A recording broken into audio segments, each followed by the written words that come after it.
What is up, everybody? Welcome back. Stoked you're tuned in, as always. Hey, and if you're here for the first time, I'm excited to have you listening. If you haven't already, be sure you're subscribed to the podcast so you know when new weekly episodes drop. Also, real quick, to thank our sponsor, Prenoth. This podcast is presented by them, and I'm thankful to have their support as they help me move this podcast forward. Before we dive into Lucas Ouellette and episode 27, I want to circle back on the thought, the opportunity, the idea that I had last week that I threw out to everybody listening for a resort, a manager, director, supervisor, whoever, the hiring manager to come on the podcast and talk about what their job opportunities were. So here, fuck it, I'll stop it right here. Hold on. Last week, I threw out a really cool idea, I thought, and I had somebody take advantage of it, and that is Big Sky Resort. They've jumped on board to be an episode sponsor for episode 27 this week. And I actually have Adam West, Director of Operations of Big Sky Resort, with me to discuss all things that are Big Sky, but also job opportunities that he's hiring for. So, Adam, man, welcome to the show, dude. How are you? Hey, thanks for having me. I'm doing great. We're just starting to get excited about winter coming up right around the corner, kind of feeling like the fourth quarter. Yeah, that's always the case, too. And in the fourth quarter, maybe there's some substitutions or some timeouts. Maybe there's an audible that comes around, and maybe that's what you guys are doing right now with leadership opportunities and jobs. But what are you hiring for there at Big Sky right now? We're looking for trail operators, all skill levels on both shifts. We've got a slot open in the terrain parks on Grave as well. And we're also looking for a new terrain park manager and snowmaking manager to boot. So we've got quite a few opportunities here at Big Sky. That sounds awesome, man. Definitely quite a few opportunities for sure. Maybe just some context on the jobs themselves. How would you describe maybe the successful candidate for either the operator position or the big dog job of the terrain park manager or snowmaking manager? We're really looking for a positive force, someone to wander up to Montana kind of with a long-term in mind. And that's the case for all these roles.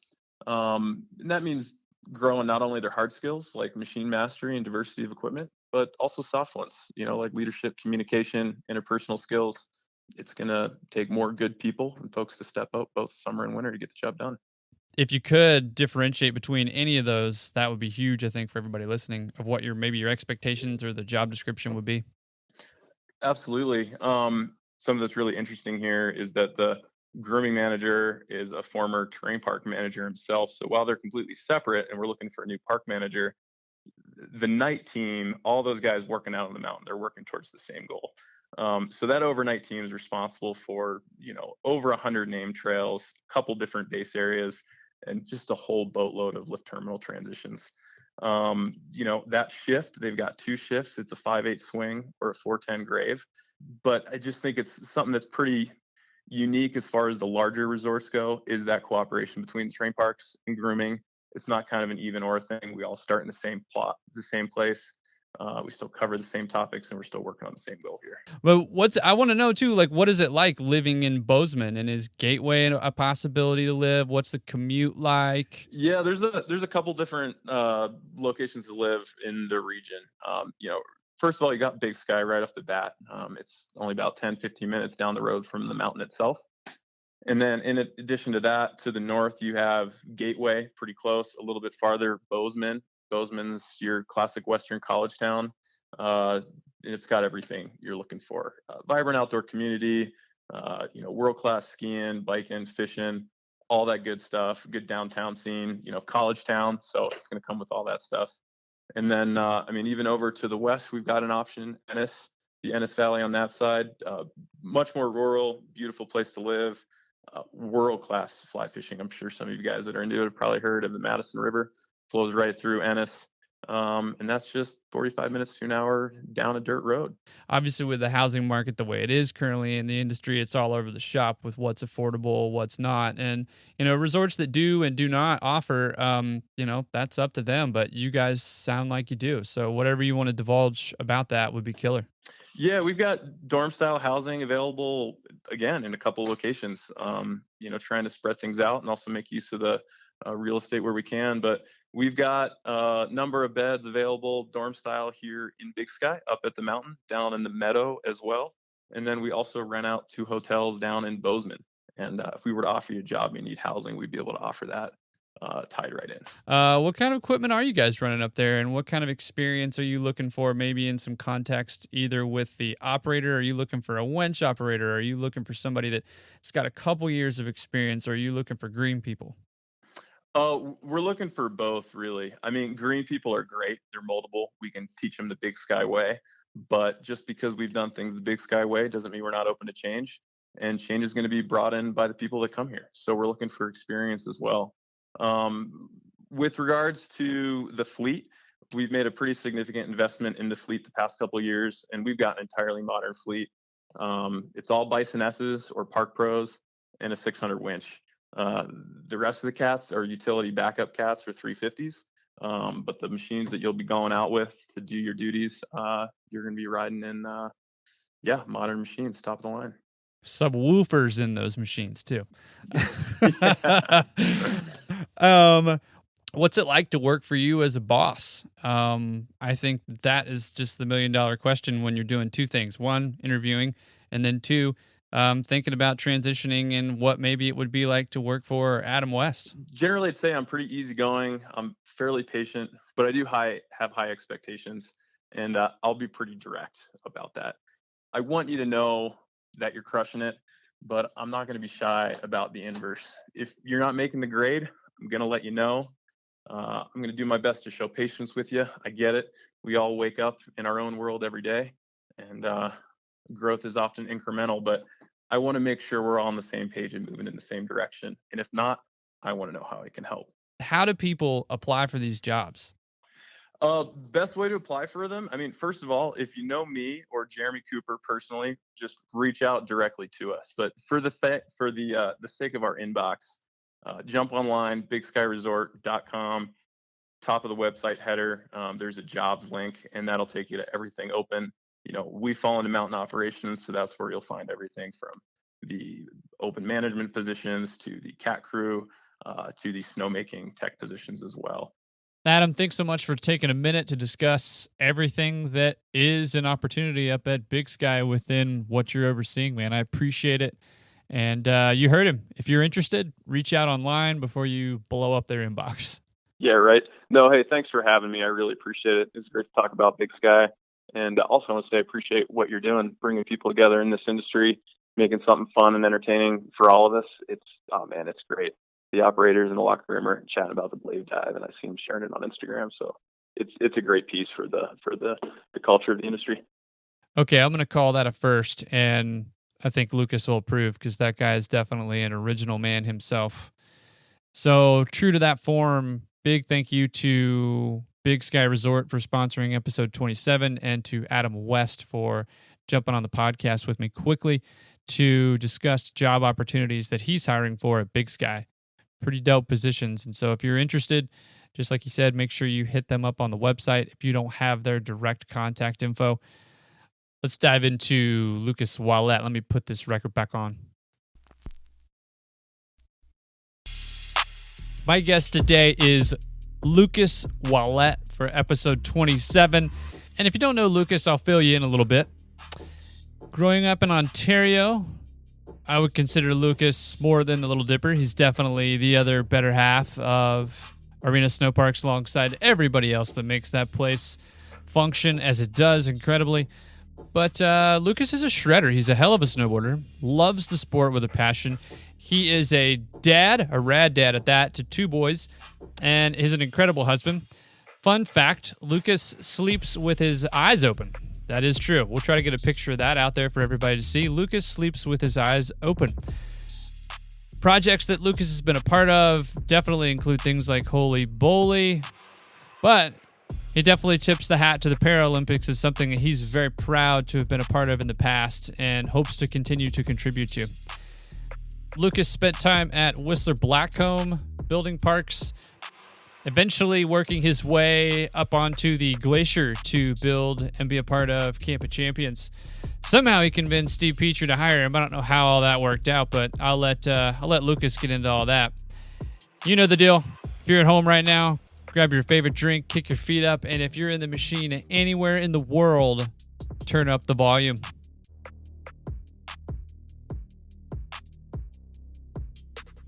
Just go ahead and give it the juice. Already.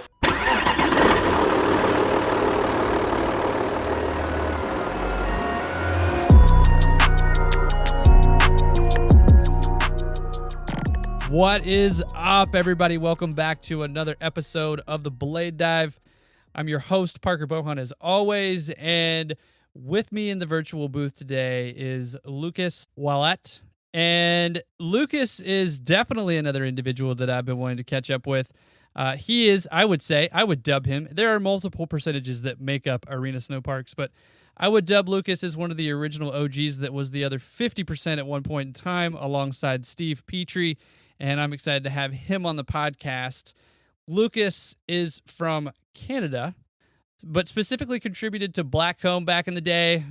Hand crew, groomer operator, got his way up there on the glacier doing some Camp of Champions operations, and eventually landed a gig with Arena Snowparks as project manager. Holy shit.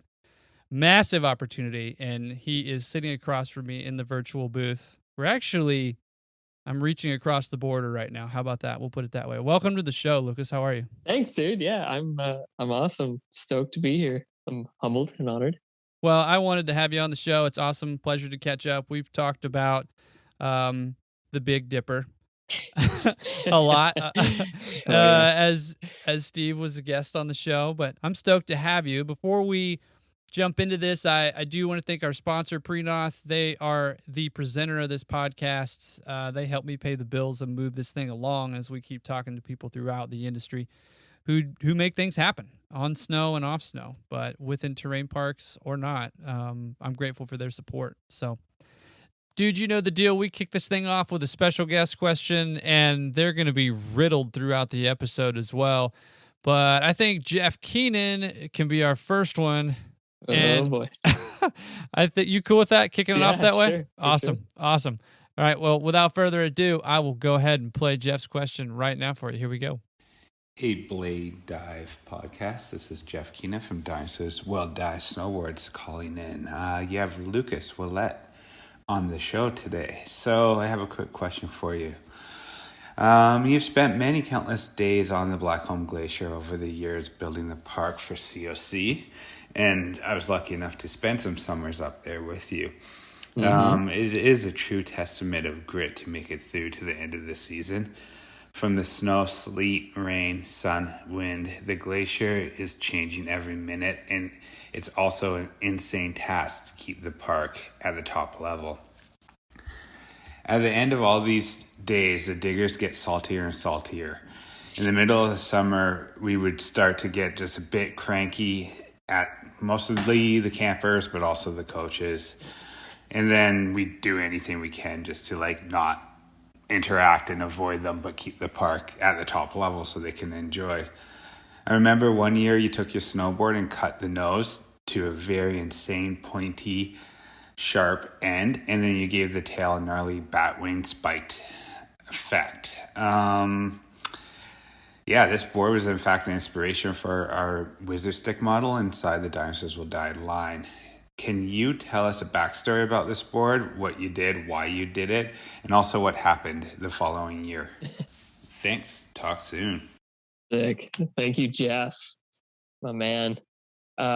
Yeah, dude, we spent so many hours on that friggin' glacier, and some days are diamonds, and some days you're just stuck in the clouds all day long and your brain's just exploding, especially when you're in a cat. But digging, yeah, it's long days for sure. Anybody who's been a digger can testify that there's some rough days up there, but it's worth it. It's worth it for sure in the end. So yeah, this board, I don't know what I was thinking, but I had an old dyno board, the Rat, and yeah, I took a jigsaw to it, cut a point on the nose and these shark teeth on the tail, just because I thought it looked hilarious, I guess. And I would just rip that thing around, and I don't know, I just thought it looked cool. I didn't really give much thought of why I was doing it. And the next year I was in Quebec. We were building a World Cup slope style, and my friend Guillaume, who runs Today's Parks, awesome crew, Guillaume was super hyped on it. He's like, hey, can I borrow this for a run? Yeah, sure, dude. So he took it for a run and went into the chalet to warm up because Quebec's stupid cold. It was probably -40. And Crazy. he put it on the rack, went inside, and he's having a coffee, and he sees this big security guard walking through the lobby carrying my board. So runs over to this dude, and it's like, what the fuck are you doing, man? Like, he's like, this board is so dangerous. You're going to kill somebody. He gave it to the manager of operations there. They got in this huge argument, and they wouldn't give it back to him. So Guillaume calls me on the radio. He's like, "Oh, I'm sorry, man. Your board's been confiscated." I'm like, "Fuck, dude, I give you one run." And so anyway, I go down. I had to run down the hill. I'm at the top of it, no snowboard. So I go in and I start talking with the manager, and she's blowing up at me. She's like, "This is insane. Wow. You cannot ride this here. You're going to kill somebody when your bindings come off." And I'm like, "Bindings come off?" She's like, "You don't have a leash." I'm like, "This isn't the fucking 80s. Like, what are you talking about, a leash?" We are arguing back and forth. She's like, "I've taken a picture of this board. I've sent it to every lift station. They're printing it. And if you ride the resort at all, you are banned for life." And I'm like, "I'm working here. I'm building a slope style." And she's like, "Oh, I don't care." Fuck. So I got in this huge argument with the manager. Oh, it's crazy. So anyways, I wasn't allowed to ride it at that resort. And yeah, I'm glad it was an inspiration for another board. Damn. Wow. Maybe a follow-up question for Jeff would be, is that story really the inspiration, or was it the design? Because that's a hell of a story. Yeah. Based on how the board was laid out. You know what I mean? I mean, totally. Shit. It felt like I was going back in time, like when snowboarders were banned from resorts because it was a snowboard and not skis, and it was dangerous, right? So there was that that punk rock rebellion, like, this is actually fucking sick that I'm getting kicked out of this resort for riding my snowboard. Like, it was pretty cool. But what year was this? Oh man, that would have been, I don't even know, 2012 maybe. So 10 years ago. That wasn't even like Instagrammable at the time, where you're like, "Check this out. I'm getting fucking busted for my snowboard." On Instagram. I can't remember if it was, but yeah, pretty hilarious. Dude, that's a hell of a story. Because I mean, okay, so I've definitely I like doing this every once in a while, just because pegging people for who they are, I guess, every once in a while to create a conversation or ask a question. It's bad to make an assumption, but I dub you as an original person. Like, you, your style is you, and you're not going to really conform to anybody else's. Influence is maybe a bad word, but you're going to be original. Like, you're gonna be you. And so when Jeff sent me that question, I was like, "Wow, this is dope!" Like, what is this all about? And so that's a hell of a story. I have to ask though, did you go up the lift? I don't think I did with that board. I think we only had a couple days left. I think it was near the end of the event, so I just ended up hiking or catching snowmobile rides or something. I can't remember. Like I said, it was over 10 years ago. But it's funny. I actually have that board hanging in my garage, and I'm staring at it right now. Oh no shit! Yeah. That's rad. Yeah. That's so cool. Well, huge shout out to Jeff. That was a dope question. Man, I have to ask. Okay, so if that has inspired the line, do you own the line board as well, or do you just own the original? Oh, no, I don't want my. So Sean and Jeff, Sean Genovese and Jeff Keenan started Dynos, and I've been on board with them pretty much since day one. They're my brothers. I fucking love those guys. And they did one year, Geno gave his pro model to a bunch of diggers, and he was gracious enough to give me a guest pro model for a year.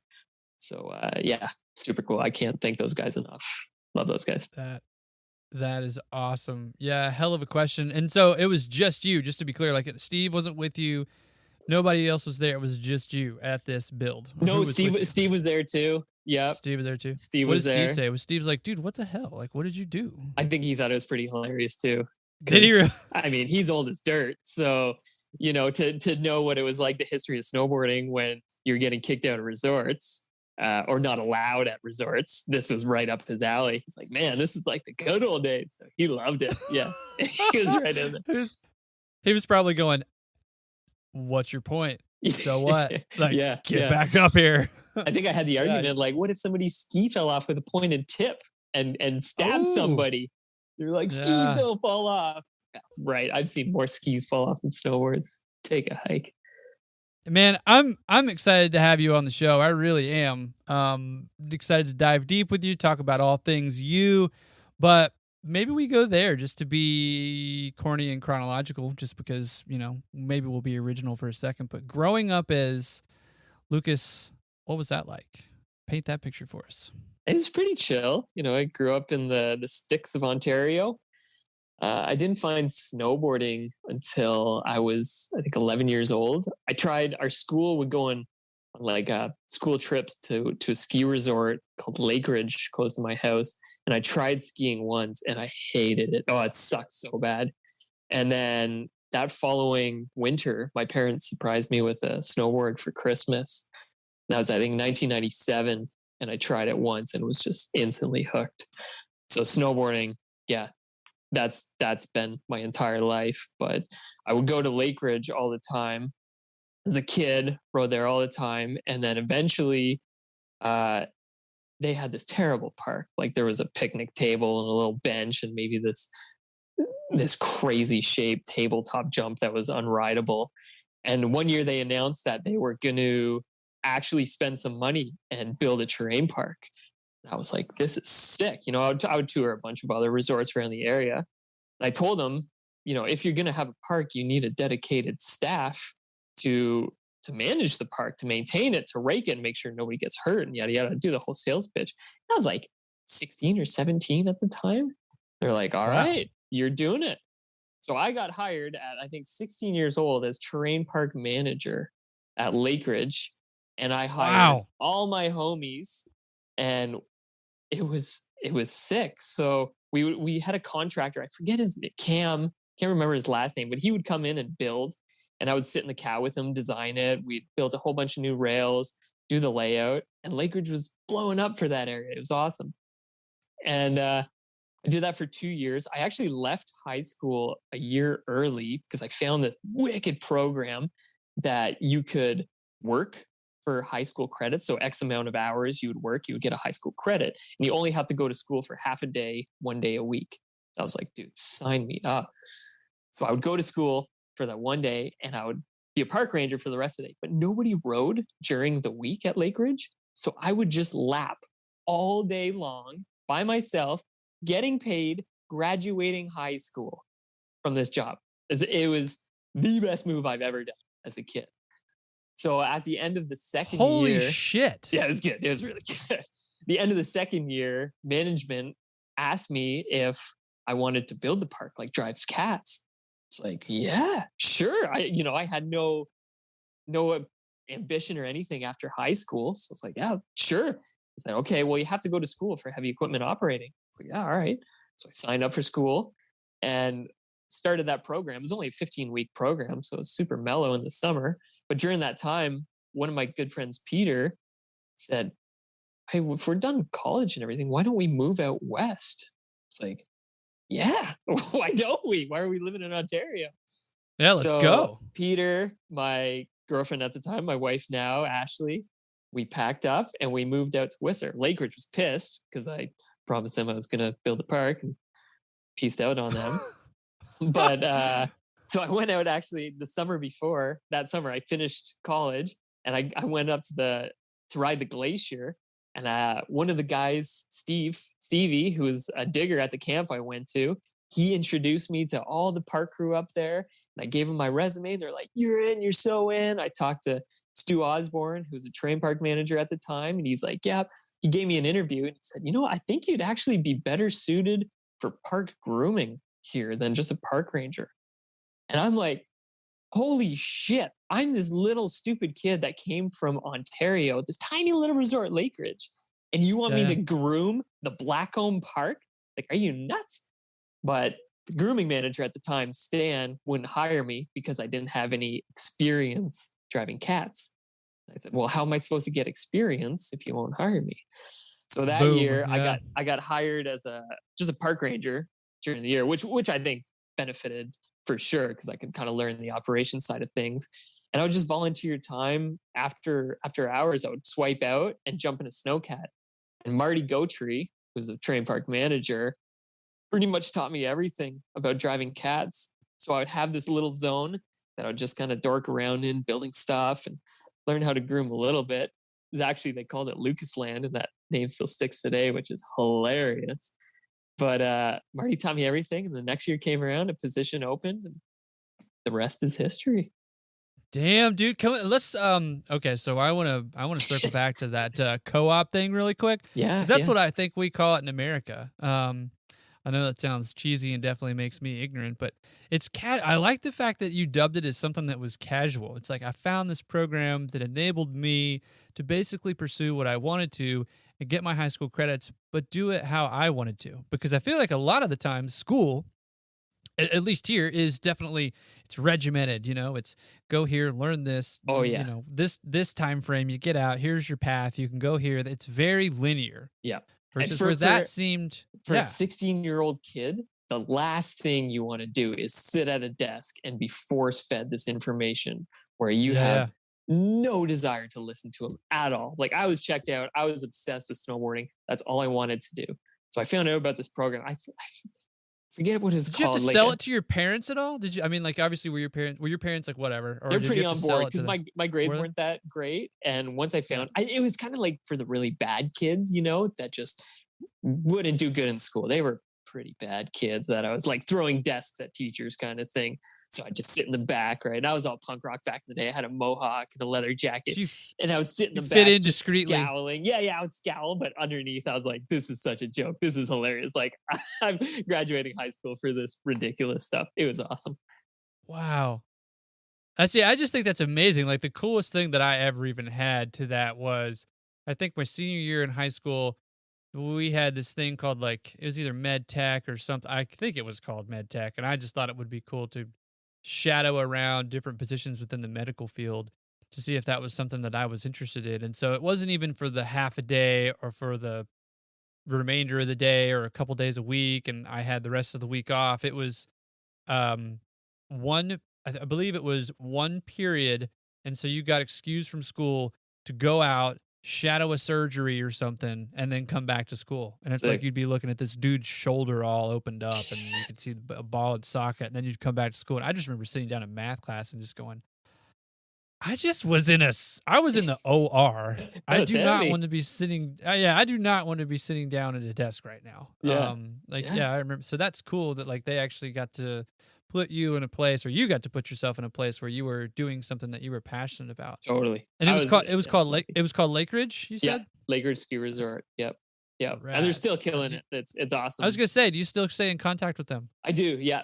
Homies with everybody there. I don't see them that often. I got to ride there a couple of years ago, and I think I started riding there 20 years prior. So it was like the 20th year anniversary of learning to snowboard there. So it was pretty cool. And seeing them, they still have a killer park. It's rad watching what those guys are doing. A lot of people have either been exposed to skiing or snowboarding early on. Was that you too? Were you like the little kid that was strapped into a snowboard? Did your parents have any involvement in snow sports in the past or no? Not really. It was more that school trip where I hated skiing, and then they knew I was going to do it the next year. And I started skateboarding the year before, so naturally they're like, oh, I guess he likes standing sideways. So they bought me a snowboard.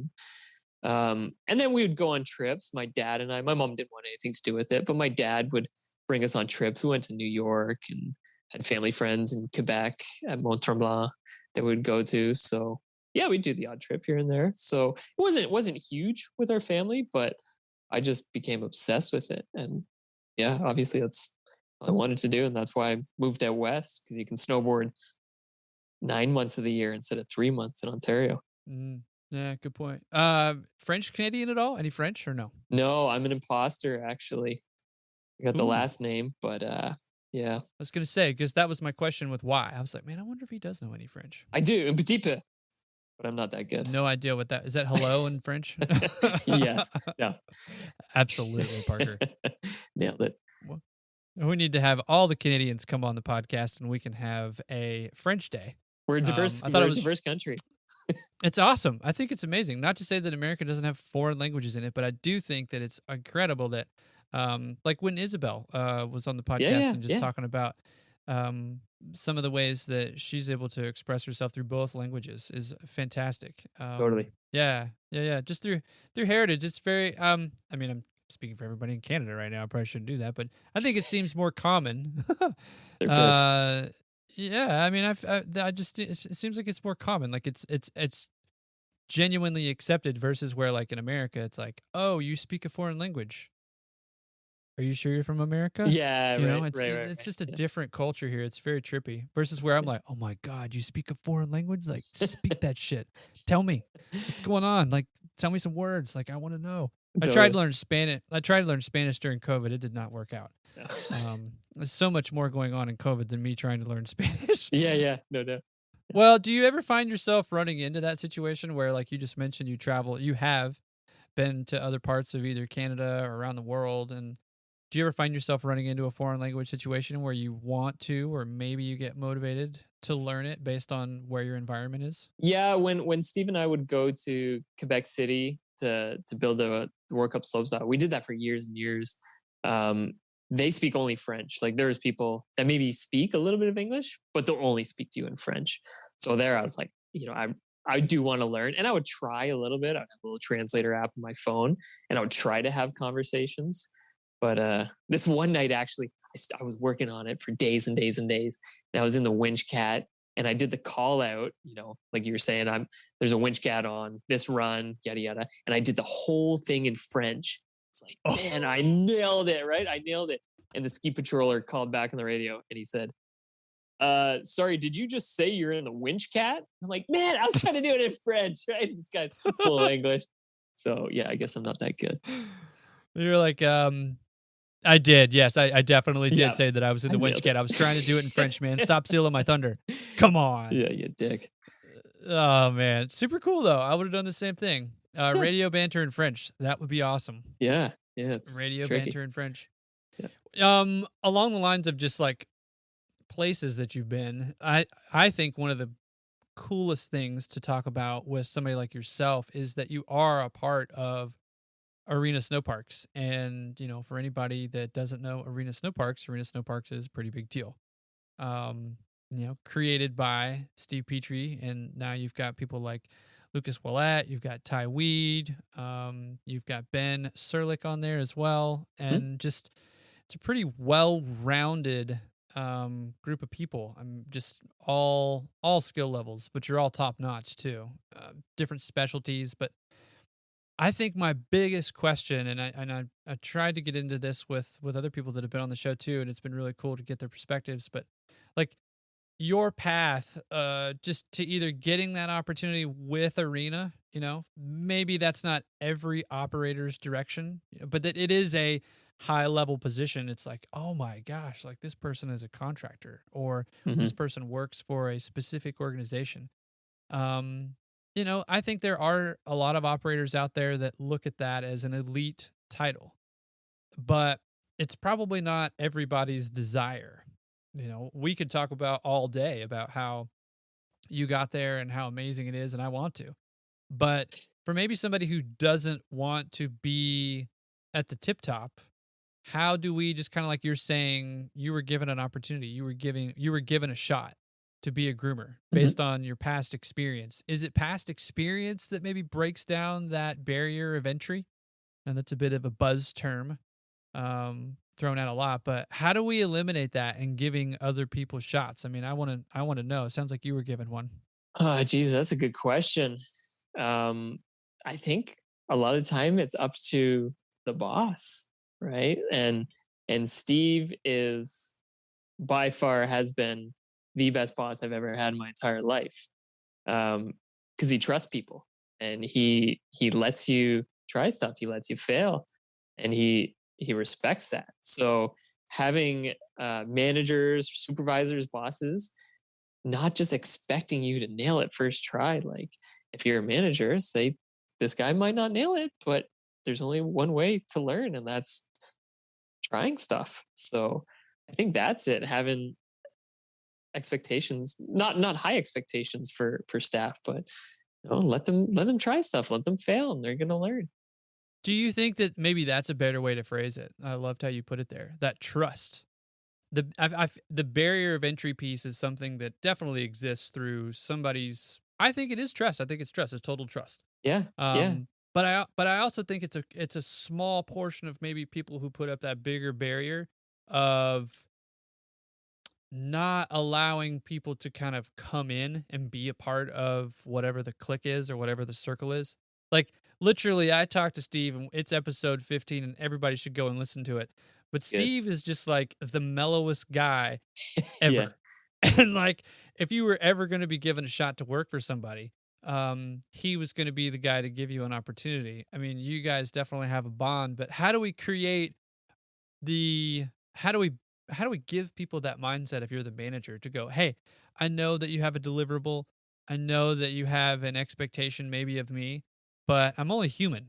Yep. And so I'm going to fail. And I feel like I took that away from Steve and I's conversation, and I'm picking up that same vibe from you where you're open-minded. How do we give people that mindset? Because I'm the same way. Like I was definitely given a shot by Jeremy Cooper, and it was because he trusted me. I don't know how, but it was there. It was something that maybe he wasn't programmed, but he learned over time. But how do you think we help people learn that it's okay to trust? That's a good one. And I don't know if you can teach people. You probably can after time to just relax a little bit in their comfort zone. But I think a lot of the time it's just how that person is. You know, another good person is Jeff Pensiero from Baldface. I've been lucky enough to do a couple contracts up there, and he's the same way. He is so chill, and the trust he has in his staff, even me, when I showed up, I met the guy once for 2 hours, had a meeting with him.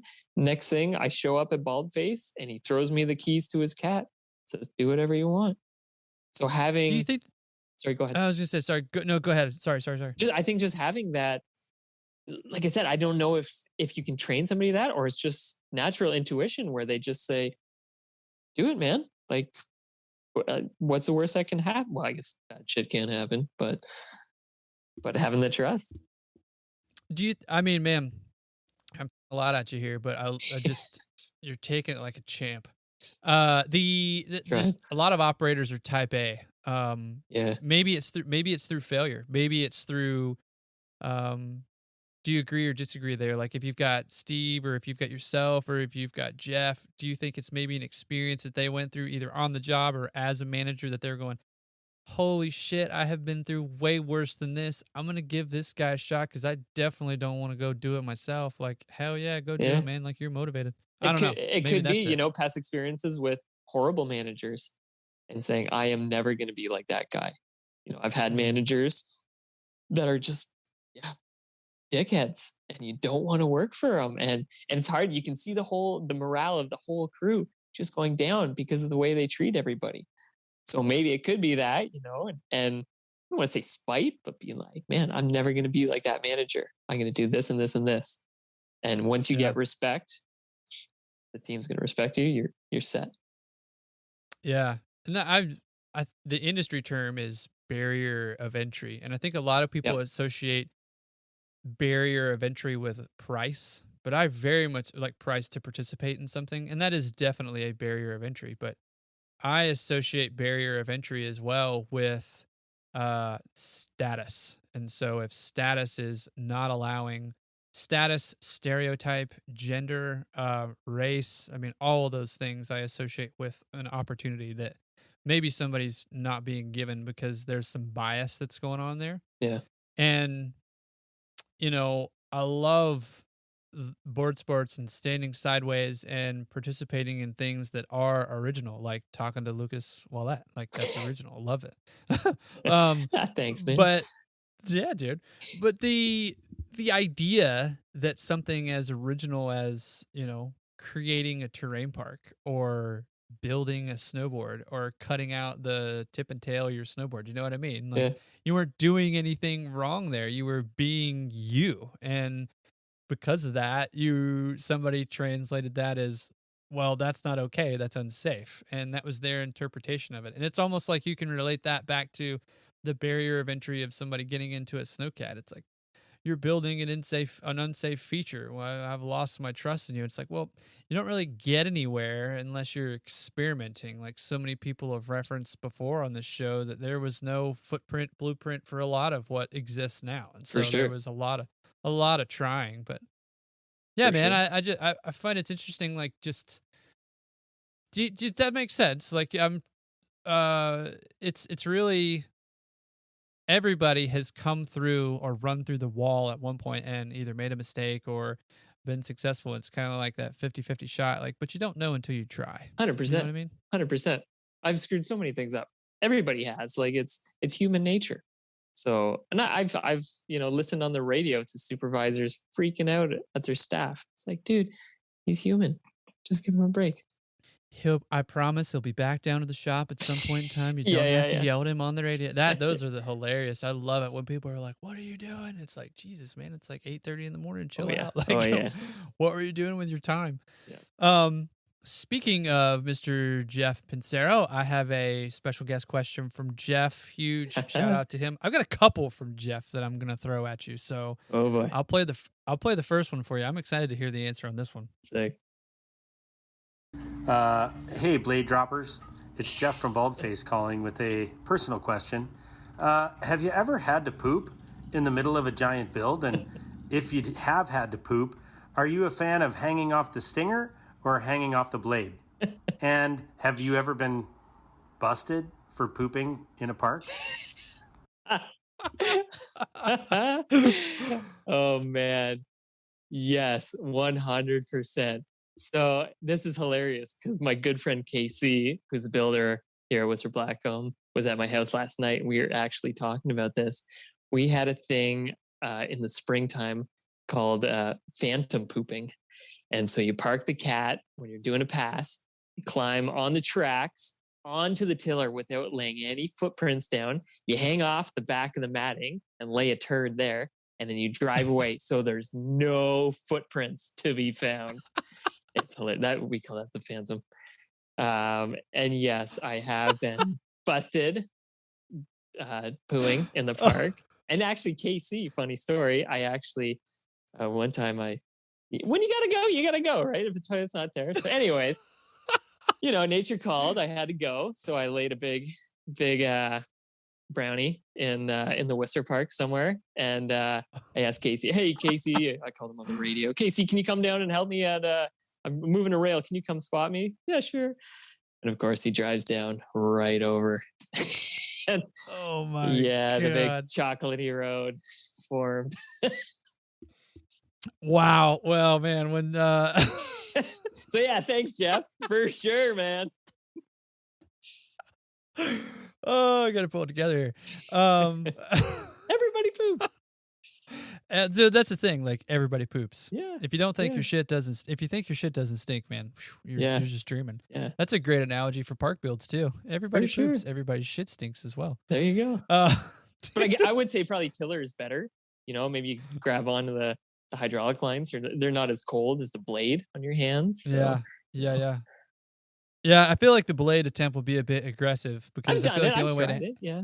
I feel like that would be if you were doing the phantom style, that would be a bit intimidating for me because where would you hang on to? You'd hang on to the frame on the outside, maybe. No, I think frame? you hold on to the hoses. Like you're on the phantom, you're right over the tiller mat. Oh no, I was talking about the blade. On the blade. Like if you're at the front of the cab. Yeah. No, I just park and curl that sucker forward and hang on.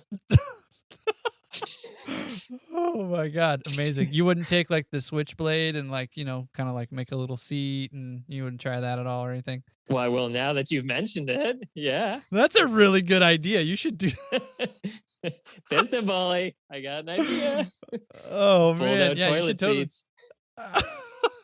Well, the curvature of the blade might catch it though, so you just have to make sure that it's curled in enough. Yes. And then you could then obviously there you go. Hey, you try that, send me a picture and we'll just we can tag the We're after going product Instagram live on this one, bud.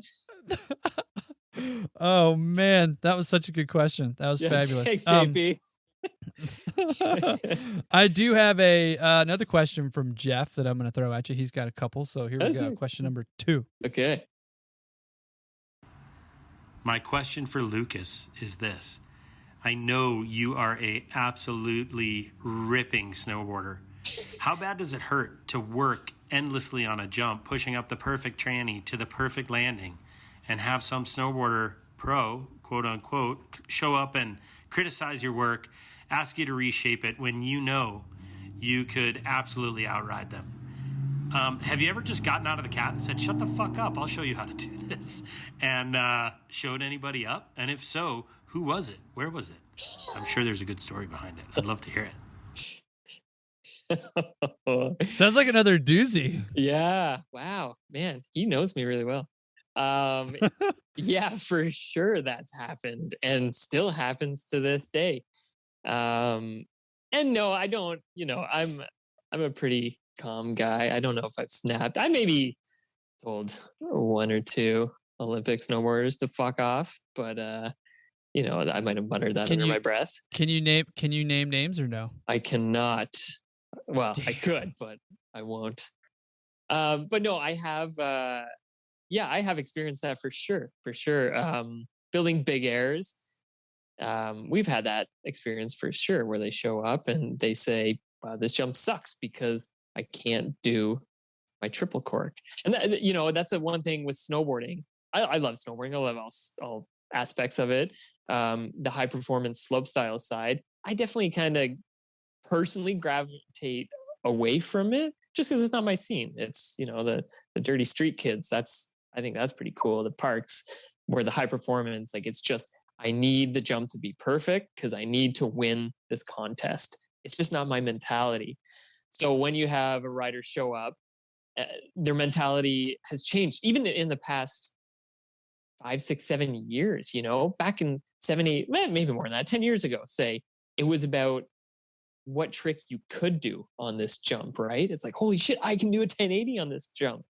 Now it's, I can't do this trick, so the jump sucks, because I can do this trick and that's my winning trick, but I can't do it on this jump, so the jump sucks.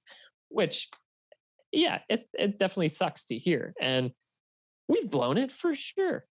We've had jumps that aren't perfect, 100%. And I'll own up to that any day of the week. I've built jumps and they're just not the best. The landing's too flat, the weather's not good.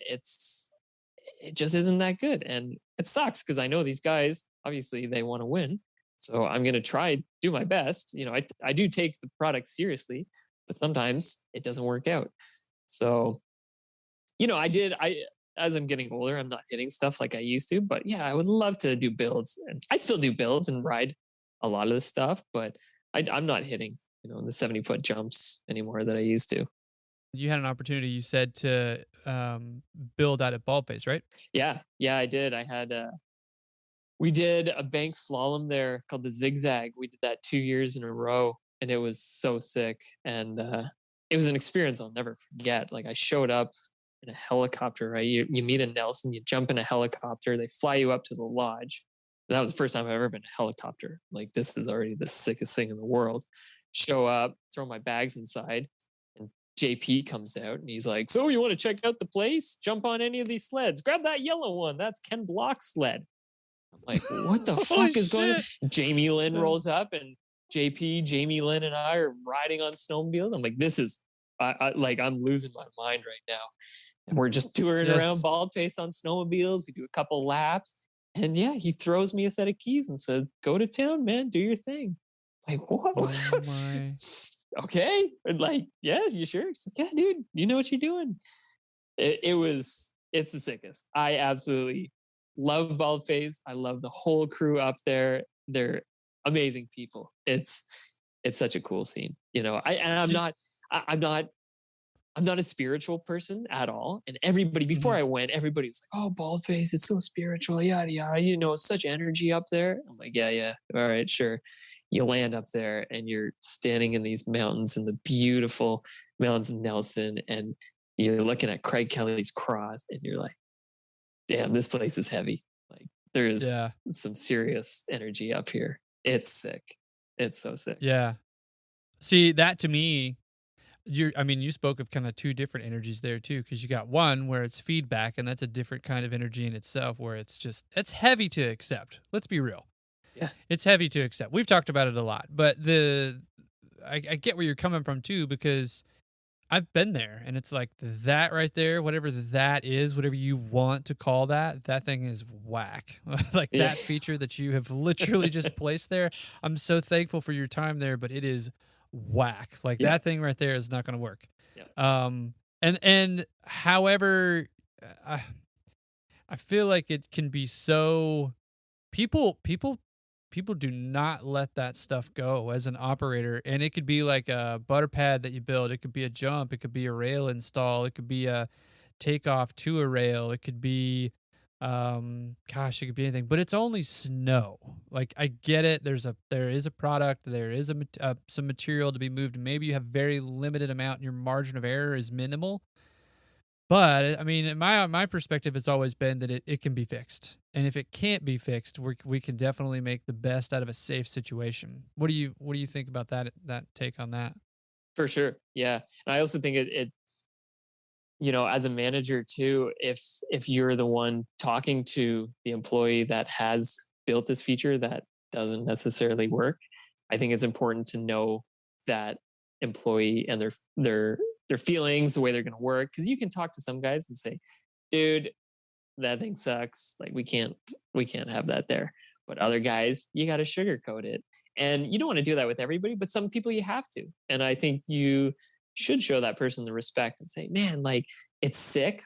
But we just got to move it a little bit. The speed's not right or whatever. People are going to land flat. We don't want anybody to hurt themselves. Like it's sick. Why don't you try it again? Like go in there, fix this up tonight. You'll nail it tomorrow. Guaranteed. So giving them that. Have you ever? Sorry, go ahead. I was gonna say, have you ever helped somebody establish a trail, like for feedback with just establishing grade, the most basics of basics? A little bit, yeah. I get a lot of guys, even park crew on Whistler, Blackcomb would sit in the cat with me, and I would drive up or I'd drive down the green road and turn around, let them jump in, say, drive up, play with the blade. You're gonna blade dive all over the place. You're gonna screw up. That's fine. Just push around, have fun. You start telling them stuff, and that's how I learned. Like I didn't know what I was doing, and Marty, same thing. He sat with me, drove down the run, put me in the driver's seat on the way up, just played around. It's like, go for it, man. So having that trust, I think, is huge. Huge. Allowing people to screw up, fixing it. The only way you're gonna learn. Yeah, no, that is the only way you're gonna learn for sure, man. No, I think that's great. That's a dope take. And two, the other like heavy piece of emotion you were talking about was just being up there at Baldface and what that experience is like altogether. I've never been. You got to go. But seeing pictures, I should go. Yeah, you should go. You know who I'd like to talk to is homie Jay. He's the best. That'd be a cool conversation for sure. He's the best. But from what I feel like there's just like you're saying, where it's like people go, oh yeah, this, that, and the other, and you actually put your feet there. That experience in itself, I'd be humbled to have that for sure. So I can only imagine what that was like, especially if you're cruising around on a sled with Jamie Lynn and you're like, yeah, take that one. That's Ken Blocks. You're probably like, somebody pinch me. 100%, dude. Yeah. My brain was exploding. Yeah, it was surreal, man. Yeah, crazy. Super cool. Speaking of builds, and I really want your way in here because there's been just a lot of, I think, take on just what slopestyle courses look like. So two questions for you. One, are you the slopestyle guy? Like, is that your thing? And then if it is, cool. If it's not, fantastic. But what does the future of their layouts look like? Is it something that you see go in a very specific direction in, say, 10 years or no? See, I guess there's two answers for that. There is the answer from the park builder, designer, and we want to keep stuff creative, right? I want to keep stuff evolving and moving and being involved with events like Holy Bowly. You want to incorporate amazing features like that Crushes come up with. Say, man, this could work sick in a slope style. And we've tried that. We've done that on World Cup slope styles. But coming back to the riders' mentality, not all of them for sure, but the majority of them, they just want the basic lines. They just want their 3 jumps in a row, down bar, a kink bar, maybe a high-speed cannon. That's what they want. They want to train on this nonstop, and they want to have their run perfected, and that's what they want to ride.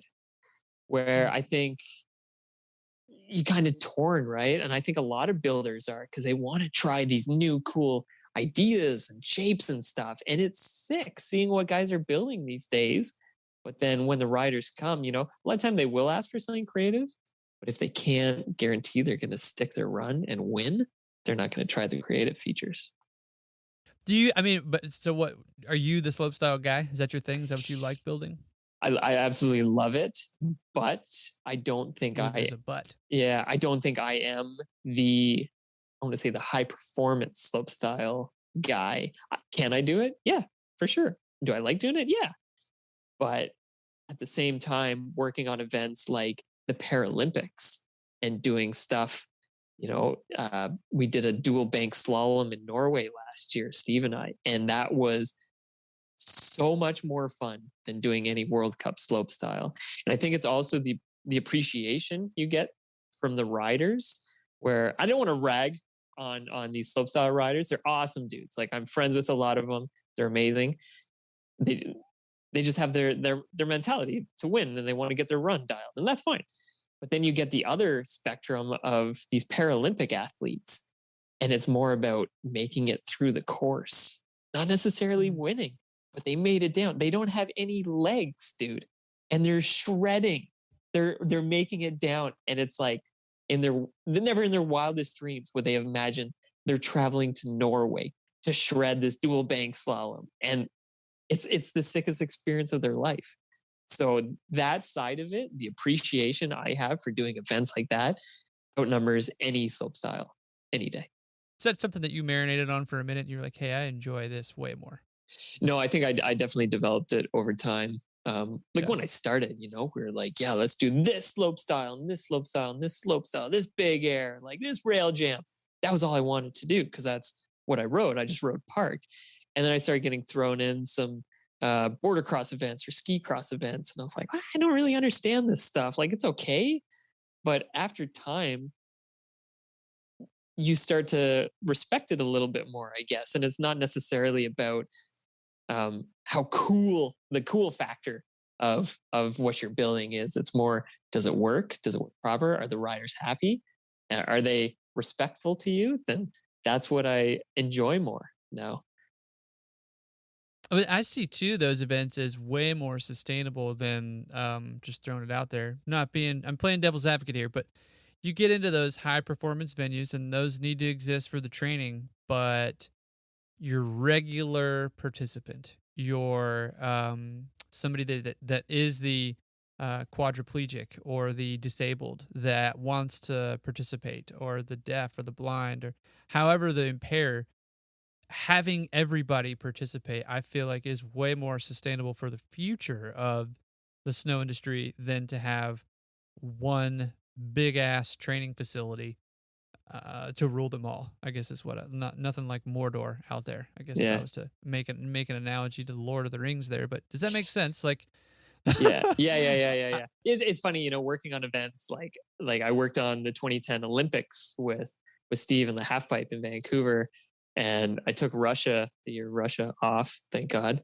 But then Korea, we did the Paralympic Games there, Ben Surlik and I, and a Kiwi, Mark, I can't remember his name right now.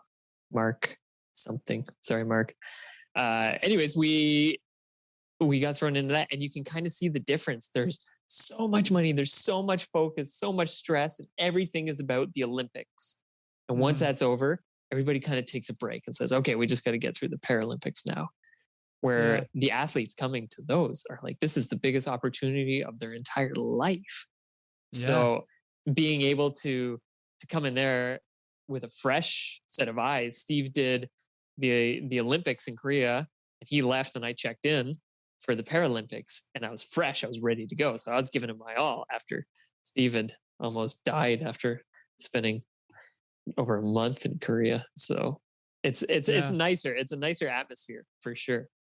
I think it's so cool that you got to experience that. That had to have been really cool. And I bet they were excited on what you built too. It's sick. Yeah, it's so fun being involved with that stuff. And we're lucky to continue that relationship with the World Para Organization and do events in Norway. Like dual bank slalom, border cross, and continue that. So yeah, I love it. And I do, don't get me wrong, I'm not talking too much shit about the Olympics and the riders. Like, I have so much respect for those guys, hands down. Their dedication, the training regimens, everything is absolutely insane. I'm friends with the coaches, the riders, and they're giving it their all, 100%. And it's rad to see. But there's also this other side of it that is definitely, it's like the redheaded stepchild, you know, they're there, but you know, they're just kind of, they're on the side, right?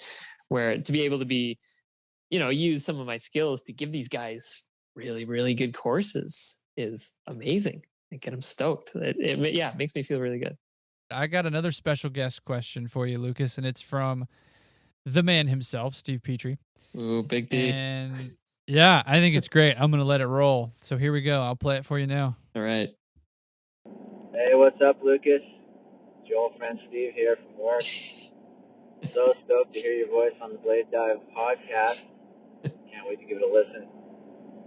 Hey, you and I have known each other for a long time. Spent a lot of hours working, traveling, just generally hanging out at work and outside of work.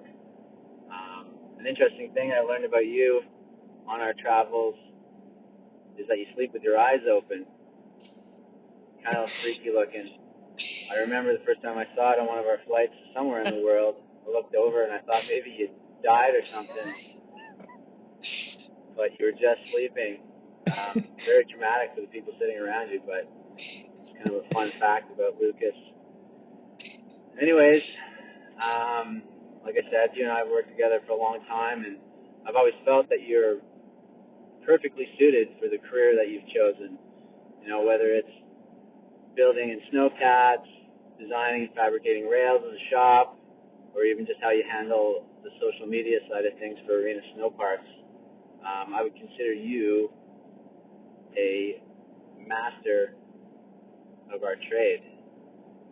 Having said all that, I was wondering, have you ever thought what your life and career might have looked like if you hadn't got into snowboarding and then eventually into park building? Do you think maybe you'd have been a famous YouTuber or possibly a professional mountain biker or something like that? Just wondering. Anyways, dude, keep up the great work, and we'll talk to you soon. Bye. Bye. Bye. Yes, it's true. I sleep with my eyes half open. I don't notice because I'm asleep. But See, yeah, I didn't know if that out. was true or not. Like he was telling that, I was like, "What?" Yeah, Sorry, keep going. I don't know why I do it or how. I don't know. I'm sleeping, so I'm fine. But my wife hates it because same thing. As soon as I get on an airplane, before we take off, you know, they start pumping the oxygen. I am out, and I'm, you know, my mouth is half open, my eyes are half open, and I'm heavily breathing through my mouth. Yeah, I'm a mouth breather when I sleep. So yeah, I'm sure I freak out so many people that I'm sitting beside, you know, that look over like, what the fuck's this guy doing? Ben, when we're going to Korea, he definitely has pictures, selfies beside me, sleeping with my eyes open. Oh my God, breathing. we gotta get. Oh yeah, that could be a good picture. We gotta get those. Yeah, that would be Ben. We gotta get those. I'm sleeping, so I don't know what's going on. I'm having a great time, but I love sleeping. So. Yeah, you're in a cerebral state. Yeah, exactly. So, but those are nice words from Steve there, eh? Thanks, Steve. Dude, man, absolutely. Yeah. Thanks, Steve. I don't know what my life would have been like without snowboarding in Parkville. I don't even know. You know, I have no idea. I don't even think about it. I kind of just roll day by day of what's going on, and you know, if stuff interests me, then I start taking to it. He bugged me for years and years and years to start mountain biking, and I had no desire. He finally persuaded me to get one, and it's actually pretty fun. I'm glad I did. But yeah, I don't know. Steve's been a huge influence on my life too, obviously. Like, we opened the shop together in 2010, and I would never thought about welding unless he had, you know, started building rails and letting me do it with him. So yeah, I owe my whole career to Steve, basically. So thanks, Steve. Love you. Well, one of the things I wanted to roll back was that you had mentioned before earlier on, just talking offline, you wear multiple hats. It's not like you are just an operator. So you dabble in the social media aspect of stuff, and you seem like a techie dude. Do I? Yeah, you definitely seem like a techie dude. I would call you a techie dude. Like, you're in the know. I would call being in the know for current tech a techie dude. I could be wrong. Somebody's gonna send a comment over that's like, dude, you have no idea what a techie dude is. I'm a techie dude. Does he code? I bet he doesn't code. Do you know what HTML even means? Like, what is that? No offense to anybody that does code. I would be very interested to learn that stuff. That would be rad. Yeah, it'd be pretty cool. Yeah. Because there are people that make a bunch of money doing that. Yeah. But like, there are, like, I guess I'm trying to relate it to, because I like what he said. And we've talked about being a master before. Like, I brought it up on his episode where mastering something isn't necessarily being proficient and being stagnant, and at the same time, like, neither of those can happen. So like, you can be great and you can be proficient, but if you're staying stagnant by only being good at that one thing, then are you really mastering what you're doing, or are you just comfortable? And so that's where I feel like his comment is really relevant to what this industry is currently, with wearing multiple hats and being able to be a contributor to several different facets, so that whatever you are a part of can thrive. And so to advocate for a business nowadays, it's, man, do I have to have a social media account? Do I have to be able to operate every piece of machinery? Do I have to know how to manage people? Who am I representing as far as a brand? What do I want that brand to be? And how do I move forward doing all of that? I mean, holy shit. But I could see you as a YouTuber.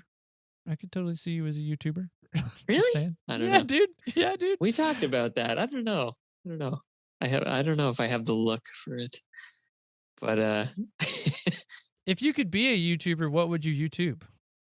Oh, geez. I don't know. God, I don't know. That's a tough question, because I don't even know what I would YouTube if I was a YouTuber. I don't know. It's funny though. We actually did talk about starting a YouTube channel for Arena Snowparks. We have a channel, but it's nothing fancy right now. But actually, like, diving into it and starting, weekly or bi-weekly video updates. I was like, I don't know. Would people care? Do I want to be that guy? I don't know if I do. But I think there are people that want to see our culture, building rails, and then on the snow side of things. Like, it is a pretty fun lifestyle. I'm not gonna lie. Like, we're not rich by any means doing this, but we're having a damn good time. Like, we build rails for a living and jumps for kids to jump off of. Like, it's insane. It's actually ridiculous that is our career. Pieces of steel for kids to slide on, and piles of snow for them to jump off of. Like, it's absolutely insane that's what my career is. And I love it. I absolutely love it. Do you think too, like, with all the different hats that you wear with the company, that do you do more, or do you dabble in the securing contract side of stuff, or are you more operator, builder, welder? Yeah. Steve handles more of the contract side of stuff, the business development side, where I'm the muscle, I guess you can call me. Does he ever bring you along for stuff like that, or include you? And just talking about, like, hey, like, succession, you ever going to be in charge of Arena Snowparks? Like, you're going to take Well, yeah, I mean, for sure. Steve's 50 years old, so he's got one foot in the grave already. So, I mean, any day now I could take over this company, which, fingers crossed. No, I'm just kidding. I was going to say, too, like, that sounds like the shovel. Ching! Yeah. Ching! Yeah. I don't know how that piece of steel hit him in the head. No, it's good. Like, absolutely everything we do as a company, we make the decisions together. Steve will get requests for quotes on rails, and I'll go over every single rail with me if we think it's the same size, or we agree on size or specs or whatever it is, if it's right for the demographic of the client ordering. And then same with contracts, who's going to be best suited for the build? What do we want to do here? How long? Yada, yada. Everything we run by each other. So it's awesome. Yeah, we definitely, he like I said from the beginning, he trusts me, and I don't know why he does, but I don't know. We're doing all right. So I can't complain. So Lucas, I think we get into the push road question of the day.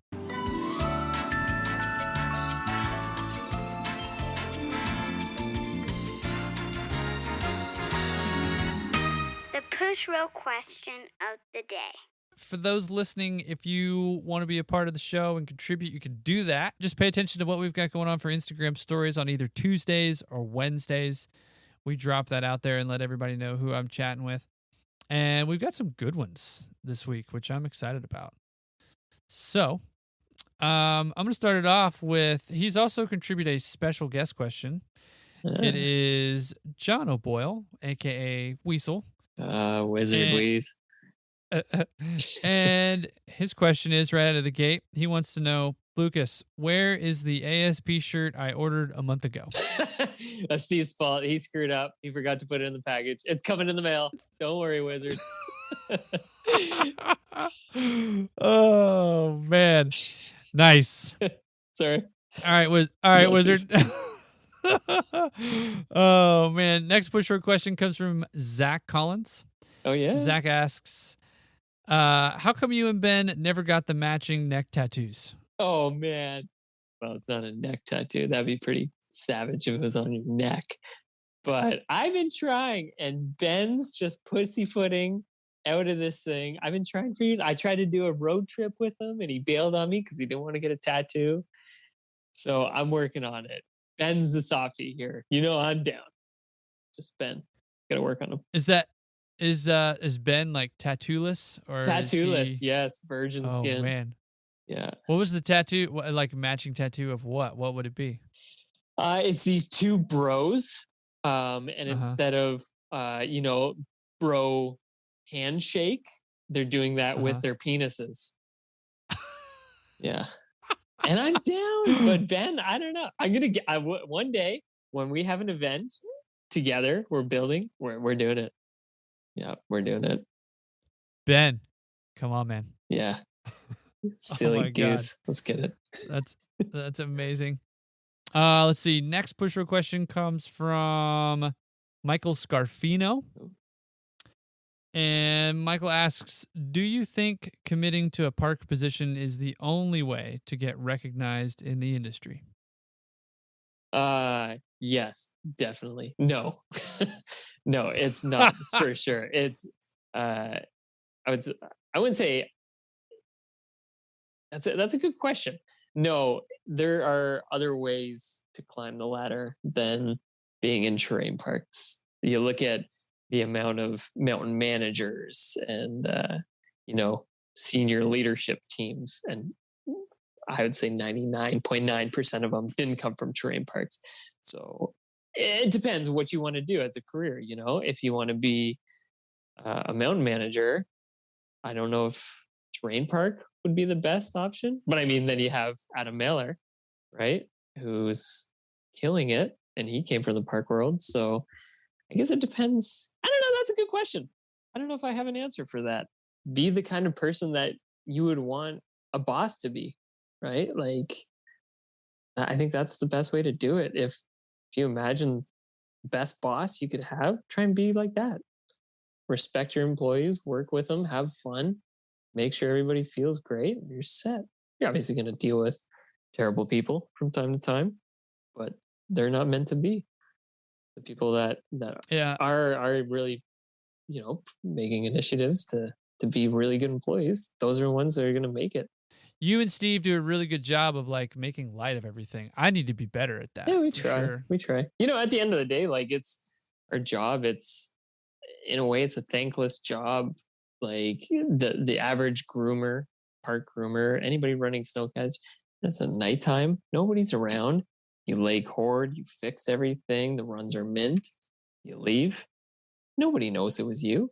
Nobody's going to hit a rail and be like, oh man, the park builder who groomed that last night is the sickest.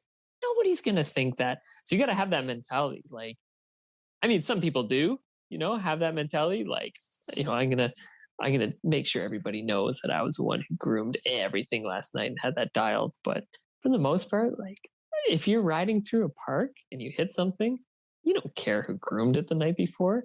So you got to have that mentality too, right? To be a little, I don't know what the word is, just not care as much, that you don't need that Hollywoodness. Like, Yeah, don't be so vain. so vain. Yeah, exactly. Bailey Mitchell. Oh, B Mitchell. How's your next Bush Road question? He's got two, actually. Yeah. And we'll wrap it up with him. But he says, tell us about the food served to the crew at the Olympic Pipe and its adverse effects. So Bailey and I, luckily, were roommates at the Vancouver Winter Olympic half pipe. Bailey's a rad dude. So anybody who doesn't know Bailey, he started out as just some podheader from Nelson, BC, and came out, dug at Camp of Champions, and then we're like, this kid's actually pretty rad. So we hired him on, became a digger for a couple of years, and started driving snowcats at Powder Mountain and Whistler. Started killing it there, got a job building the parks in Whistler, and he's such a good builder. And then eventually went on to start a coffee company business called Anarchy Coffee Roasters. He's killing it. What? Yeah, he's doing so good. So he's transitioned a little bit out of snowcats. We still love to get him involved in events and stuff if we can. We tried on some other stuff. It didn't happen last year, but down the road. Anyways, Bailey's the best. I love Bailey. I've known him for years. But Bailey is also the stinkiest human alive. So calling him out. Bailey was down there full time for the Olympics, and I was working full time on Blackcomb. So I would do my 4 shifts, night shifts on Blackcomb, and after my last shift, I would drive down to Vancouver, go into the room, and as soon as I opened the door, it was a punch in the face. That dude stunk so bad. It was unbelievable, and I had to share a bedroom with him for, it seemed like an eternity. I love that guy, but god damn, he stinks. Dude. The adverse effects of eating food. Unfortunate for you, you had to be a partaker in that. His poor wife. God. Yeah, wow. Oof. Yeah. He also asks, what is your fondest memory of working up at Camp of Champions? Oh, man. We've had a lot of good ones over the years. We've had some great times. We've had some horrible times. One good one we had was almost finishing the build. I remember, I think Steve was working on this takeoff. It was like one of the last jumps right near the top. And he was back blading the takeoff, getting the transition, and just felt the bump. Like, what the hell was that? Starts digging. And he found it's a rock in the takeoff and starts digging. And this thing is the size of a Volkswagen. This gigantic rock. We're like, well, we can't move this thing. So we had to get the winch cat out and push the whole jump uphill about, 25 feet, probably 30 feet. Because as it melts out, these rocks just expose more and more. So, and that didn't happen once. That happened 2 or 3 times, right in the takeoff, this gigantic boulder. The whole glacier, the Horseman Glacier on Blackcomb, the top, the ice used to be right to the top of it. And as it's melting, the top of the mountain is actually crumbling into the glacier. So in the former Camp of Champs zone, the whole thing is littered with gigantic boulders in there. So we started just dodging them over the years, and it got really hard, trying to build a park around these boulders and crevasses too. Crevasses started opening up. We had some times up there for sure. Man, those were awesome. Thanks, guys. Again, if you want to be a part of the Push Road question, just look for the announcement to drop every Tuesday or Wednesday, depending on what day of the week we are interviewing. So just look for those on Instagram stories. The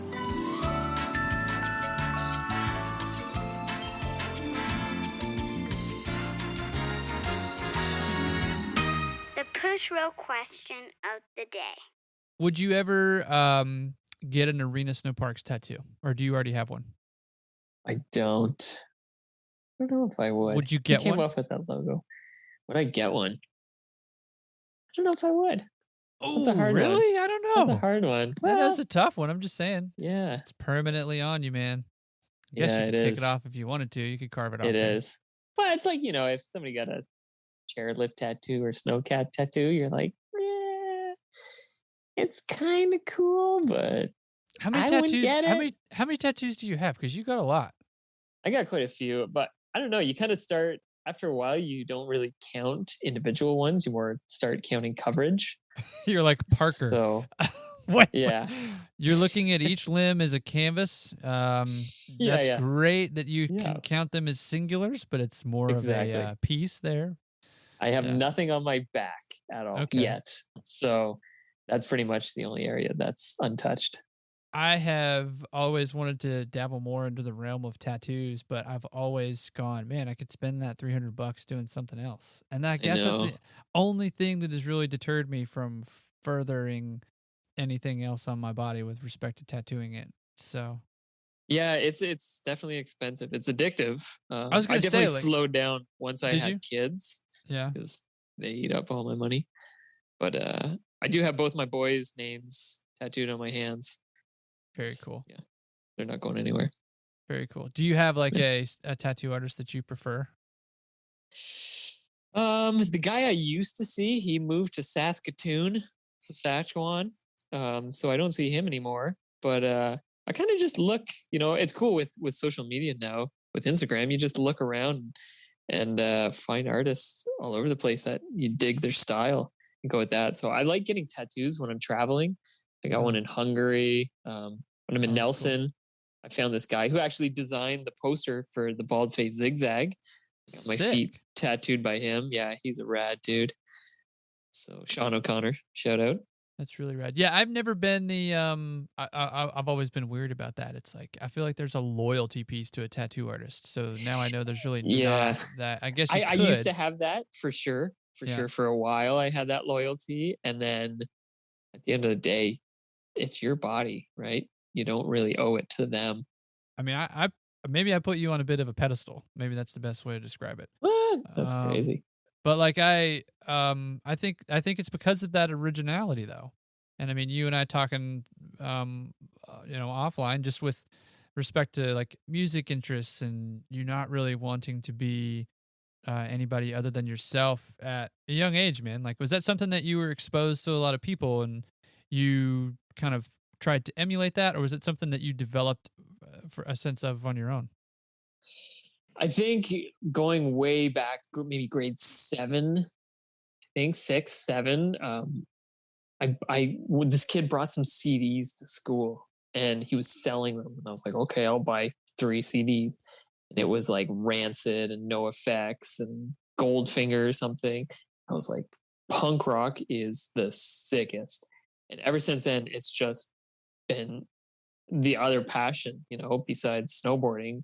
Punk rock was the best. It was the coolest. It was rebellious. I really got into it. I wore tight girls' pants and mohawks and leather jackets and stuff. I went to all the punk shows in Ontario. I just embraced that culture.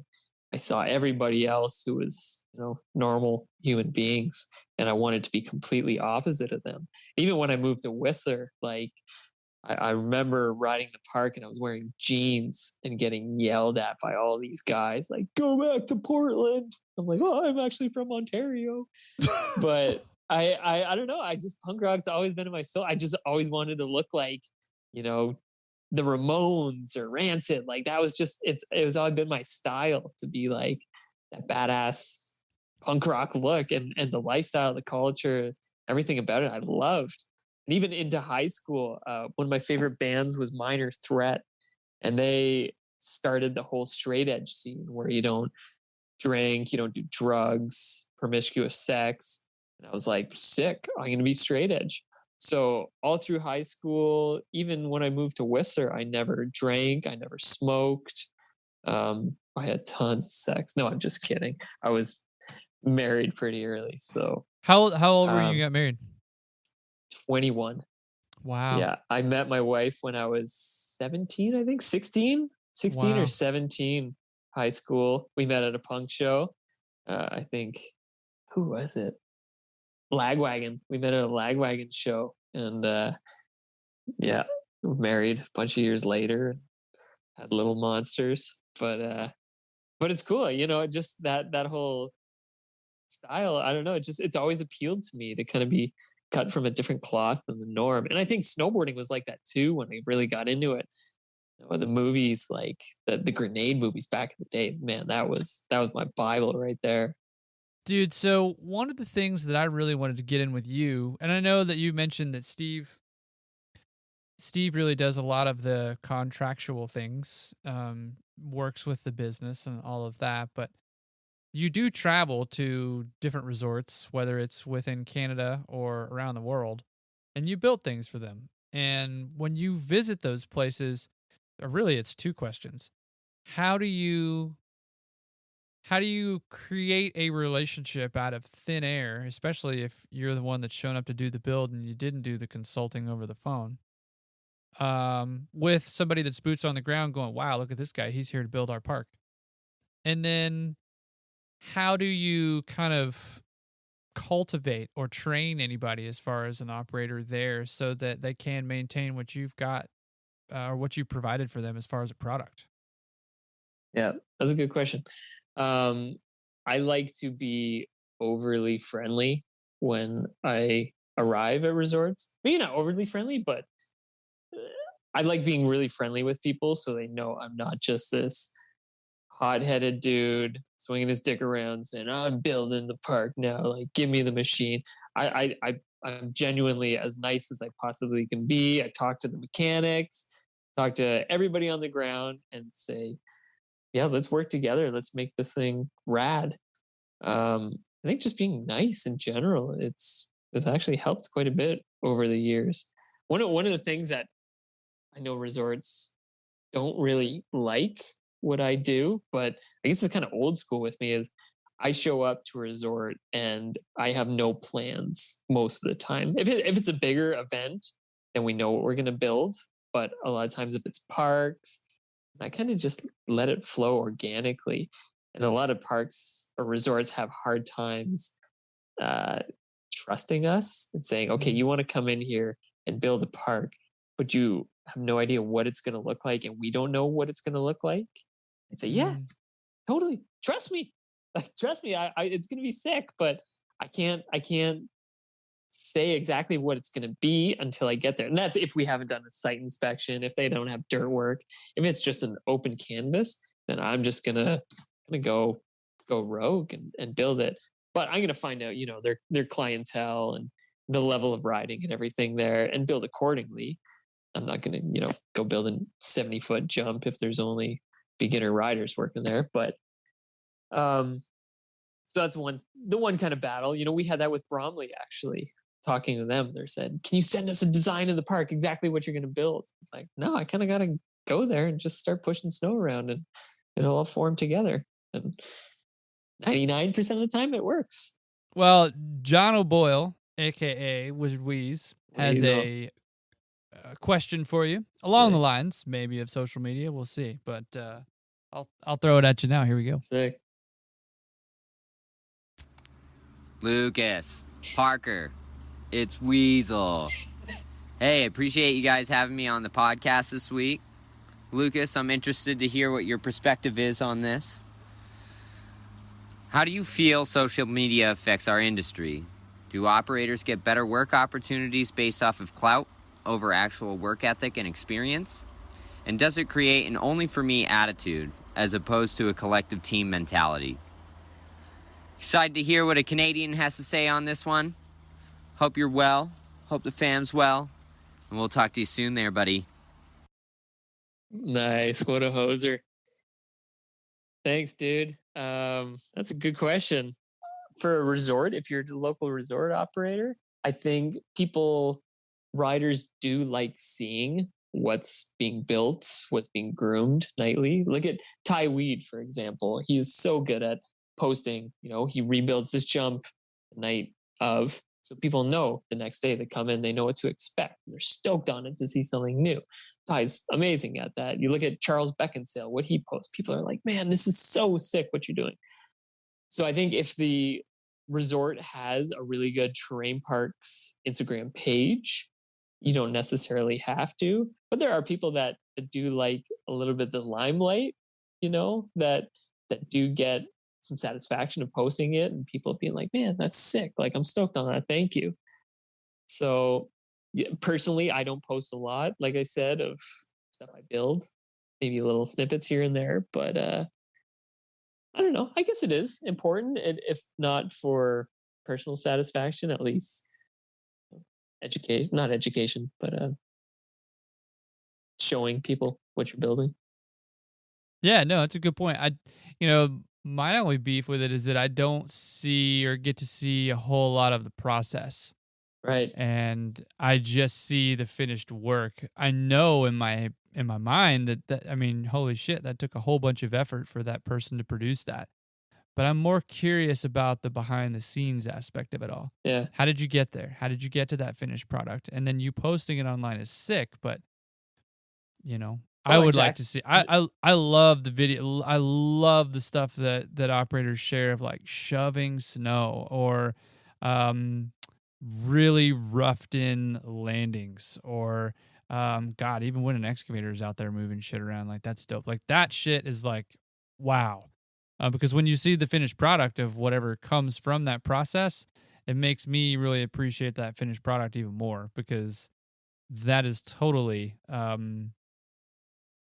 I think a direct reflection of them being able to understand that it's not about chasing the finished product and it's a whole lot about chasing the process. Like I love that type of content. Like, don't get me wrong, like seeing stuff that's all chiseled out and clean is dope, but seeing the behind the scenes stuff, I love that shit. For sure. I think the general public doesn't realize that you're taking snow from a kilometer away and pushing it just to get the landing for this jump. They have no idea that you pushed for so far just to build something.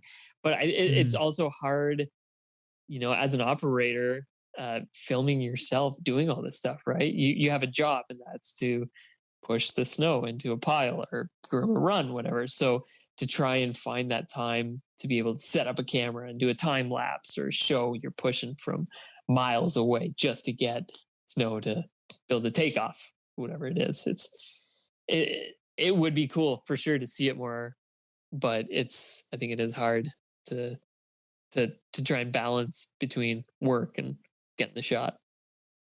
Yeah, totally. I mean, if you're getting out of the cat every 5 seconds to take a picture of what you're building, how long is it going to take you to build it? Exactly.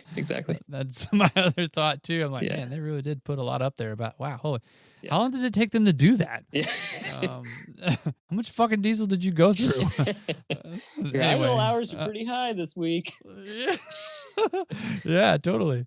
What do you think that, like, you obviously, if you come back to a place that you built before, what do you think the turnover is for people or operators on a regular basis? Or do you see the same operators come back year after year and return? It kind of depends on the resort, right? I've been to resorts where they have great management, a great team in the park, and people are like, yeah, why would I leave? Like, this place is sick. But you go to other resorts and the vibes are absolutely terrible. Like, it's such a toxic work environment that the turnover is huge. So every resort's kind of different in that sense. And I think it comes back to management, how they work with the team. What's it like balancing family life, working as an operator in the role you're in now? It's tough a little bit on the, when I'm traveling, but at the same time, it's almost my vacation when I'm going away for work. My boys are absolutely psycho. Like, they have so much energy from sunrise to sunset. They are cranked to 11.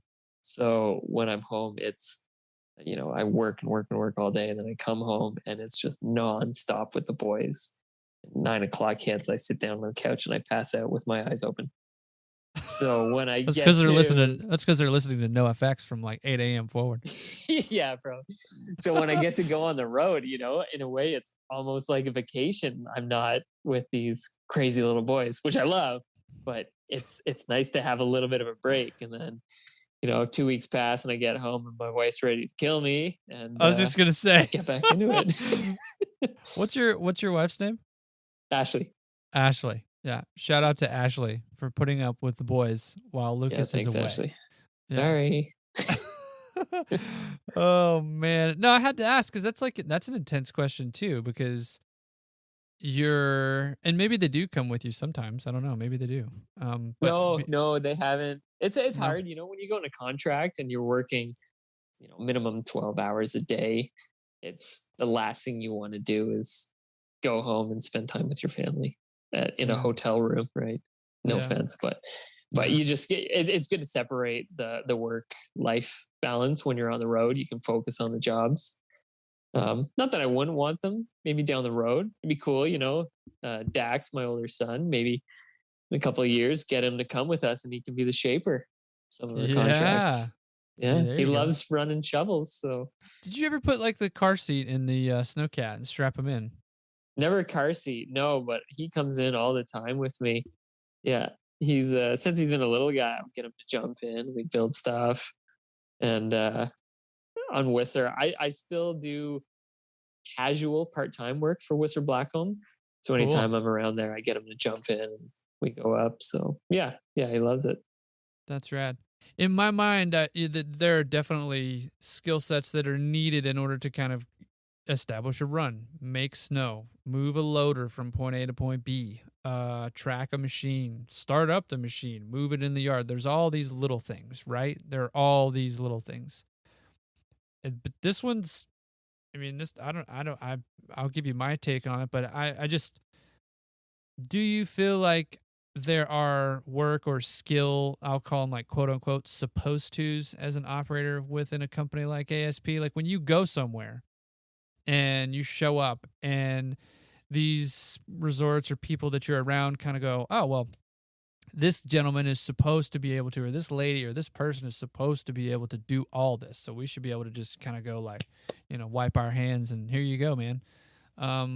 But at the end of the day, like you're a human being, like it's possible to make an error. And so maybe this next generation that's coming up is going, if they're looking at Arena Snowparks or any other consulting business that's out there or an operator period, and they look at those people and kind of say to themselves, wow, that's what I want to be. That's the goal. That's what I want to attain. And to do that, I'm supposed to be able to do this. And so maybe the question is, do you ever have to take a step back yourself and kind of go, all right, look, like I don't need to put myself under this much pressure. Like I'm still a human being. There's time to complete the job. I'm going to get it done. It's okay. I know what I'm supposed to do. But do you ever feel that way? Or did you ever feel that way where you kind of were maybe labeled or thought that there was this criteria, but that you kind of had to take a step back and realize that you're human too? I still do. I still do hold my work to the highest standard possible. And when I can't pull something off, I get pretty bummed. Yeah. And when the quality isn't as good as the expectations, even if it's out of my hand, even if it's weather related or Snowcat malfunctions, whatever it is, I'm still bummed. And I think that is a downfall of my personality, my skills. Maybe is when I can't pull it off, I'm like, I'm sorry, guys. Like I should have been able to do this, and I didn't. Even if it is out of my hands, and I think having, I've been told too that I need to have a bit more confidence with my stuff, and I am a quote unquote professional with some of these things, and when I can't do it, they're kind of like, is this guy, is he sure that he knows what he's doing? Where I've been in enough situations that I'm pretty confident I know what I'm doing here, but when I can't pull it off and I know they're spending a lot of money having us there, I feel bad. I feel guilty. And I'm like, I'm sorry. I wish I could have got this better and I didn't. I apologize. And it is out of my hands sometimes. And sometimes there's nothing I can do, but I do feel guilty. So yeah, I think that is my downfall personally. Yeah. And I mean, I think it's, I term it like, it's like criteria or supposed to's, or this person is supposed to be perfect, or this person is this operator is supposed to be invincible. They're the supervisor. They're the head builder. And it doesn't matter if you're working in parks or if you're not working in parks. Right now, especially like in this century, God, we've been through a lot in this century, but jeez, but like right now, currently in this industry, I feel like there's a lot of pressure to be really successful. And there's still some of that cutthroat attitude of, well, okay, wow, this person just proved that is, man, they're not a robot. And I think the standards are so high too now, right? Yeah. Like people's expectations of what the terrain parks or piste, whatever it is, need to be really, really, really good. Back in the day, we didn't have any social media. You would see magazines of parks, but nothing was dialed. Nothing looked good. And then as it started getting better and better, and Steve was one of those guys. He's like, I'm not just going to push a pile of snow. Like, I'm going to cut it out and make it look good. Having that now, that's the standard. So if your park isn't up to snuff, if it's looking half-assed, you got junk in there, then and people aren't going to be stoked. So you have to. It's a hard one, The skill level is going up for sure across the board, but I don't know if there's enough operators that are ready to take that step and be super skilled and provide that product that looks perfect all the time. Like it's not easy for sure, especially at resorts, on the East Coast. Like I've gone out there and built a park and it's looking dialed, and then it rains 5 inches the next day and everything falls apart. And I leave, and the local operator's like, oh, how am I going to build it back up to what it looked like, right? So it's a hard one. Yeah, you are human for sure, but I think, like I said, the standards are just so high these days. The expectations are high. So it's like you could build something innovative that doesn't really look crisp and clean and cut out, but at the end of the day, what does your bottom line look like? What's your dollar evolving to? Are you spending too much money maintaining something, and maybe somebody doesn't want to maintain it, and it gets overlooked every night? Do you know what I mean? Like for sure. I think it's up to us to also to figure out the skill level of the operators at the resort and say, okay, I'm not going to build, this huge jump with a 36-degree landing because they're just going to slide down that thing every night, or transition features, volcanoes that you got to back up 700 times to get around, and stuff like that. If the operator's not up to it, then don't build it. For sure, don't build it. Yeah. So I think it's about knowing the demographic of the riders, but also the skill level of the operator working at their resort. Ooh, that's deep. I think that's a solid point. Knowing not only your customer, but who your operator is too. Yeah. Well said, man. Thanks. Outside of the snow industry, who are you? Like, who is Lucas Ouellette? Like, how would you define yourself? Maybe the snow industry is who you are. Yeah. I mean, for the longest time, I was just a snowboarder. That's all I cared about. I would snowboard opening day and go all winter long, then right to the glacier. So I would be snowboarding from November until end of July. That's all I did. That's all I cared about. I remember the first couple of years, I was logging over 200 days a year snowboarding, and I would feel almost a withdrawal after snowboarding ended. My body felt weird. I was like, I'm not snowboarding. Like, what's going on? I don't know what to do. So for the longest time, I was just a snowboarder. And then, things change, passions change. I still absolutely love snowboarding, but, started a family. So we got 2 wild little boys. So I guess I'm considered a dad now. I don't know. I like motorcycles. I've been into motorcycles for probably about 10 years now, buying and chopping them up. And and upgrading to the next one. So I love riding motorcycles, Harleys, and started getting mountain biking. I don't know. I just kind of have fun and roll with whatever's good at the time. No, that's definitely a question I try to ask everybody every episode. It's a toughie too, because like like a lot of people definitely define themselves by the job, and that's okay. Like there is no wrong answer. Yeah, I think also I know it's probably sounds pretty lame, but also like looking at people's Instagram accounts. Like if you look at my Instagram, it's snowboarding, maybe some motorcycles, hanging out with my kids, doing stupid shit. It's I don't know. That's kind of who I am. And I don't put a ton of work stuff on there. I'm more like everything for work. I just put on the Arena Snowparks page and try and promote that stuff. But personal wise, I don't put a ton of work stuff on there unless it's like ridiculous. I like to laugh a lot, and I'm always smiling. I like to have a good time. So usually that stuff is what I'll highlight. If you like to laugh a lot, what's the best either snowboard industry or non-industry meme account that you could follow or recommend to anybody? Oof, that's a good one. I really like Park Crew Hates You. Do you know that one? Oh yeah. Oh man, that one's good. I really like that one. The dad. That one's pretty hilarious because I can relate to all the dad stuff. Oh, look at this Russian. That one is one of my favorites. Look at this Russian.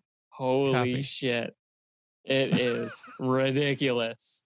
And it's funny because I've never been to Russia, but I'll send everything to Steve and he's like, yeah, dude, that's what it's like there. Oh man, that's amazing. Cool. Steve, is this real? Yeah. Oh yeah, that's it. Yeah, I saw that guy when I was there actually. McDonald's room for lunch. Dude, the shit they dealt with, all of those guys. Like, I got a couple homies who went to, and the stories, you're like, oh my God. I was supposed to go, I was negotiating contracts.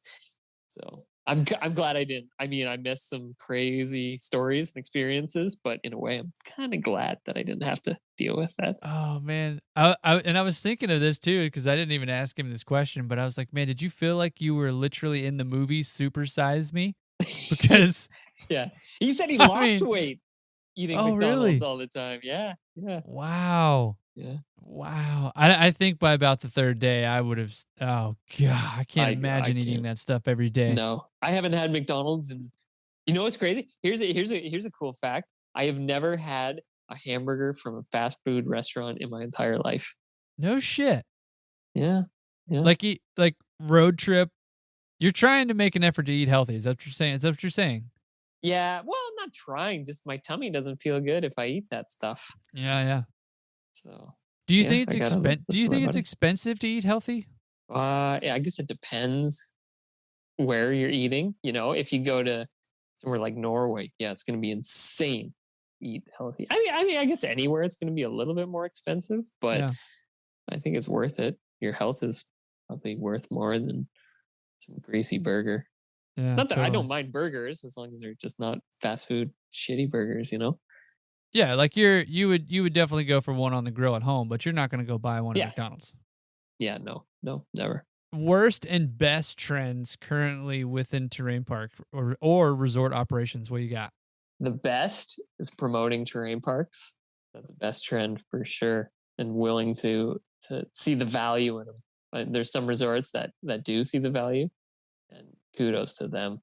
I love seeing that. Worst trend is the complete opposite, in my opinion. Dealing with conglomerate companies that take over local resorts and just cut back everything that has to do with the terrain park when there's proof. You look at the amount of people riding it, like there's a huge demand for it. It's like, why are you cutting this thing? It hurts my soul. How do you advocate for a park? How do you tell a resort to advocate for a park? Maybe it's an ROI. Maybe it's a return. Let's pitch it that way. Like, do you have a thought there? I had a meeting with a guy once who helped develop a bunch of resorts, and he had a great quote that I stick to this day, and I swear by it. It's a great quote. And he said, "Mom and dad are the ones driving to the resorts, but it's the kids in the back seat that are telling mom and dad which resort to go to." Mm.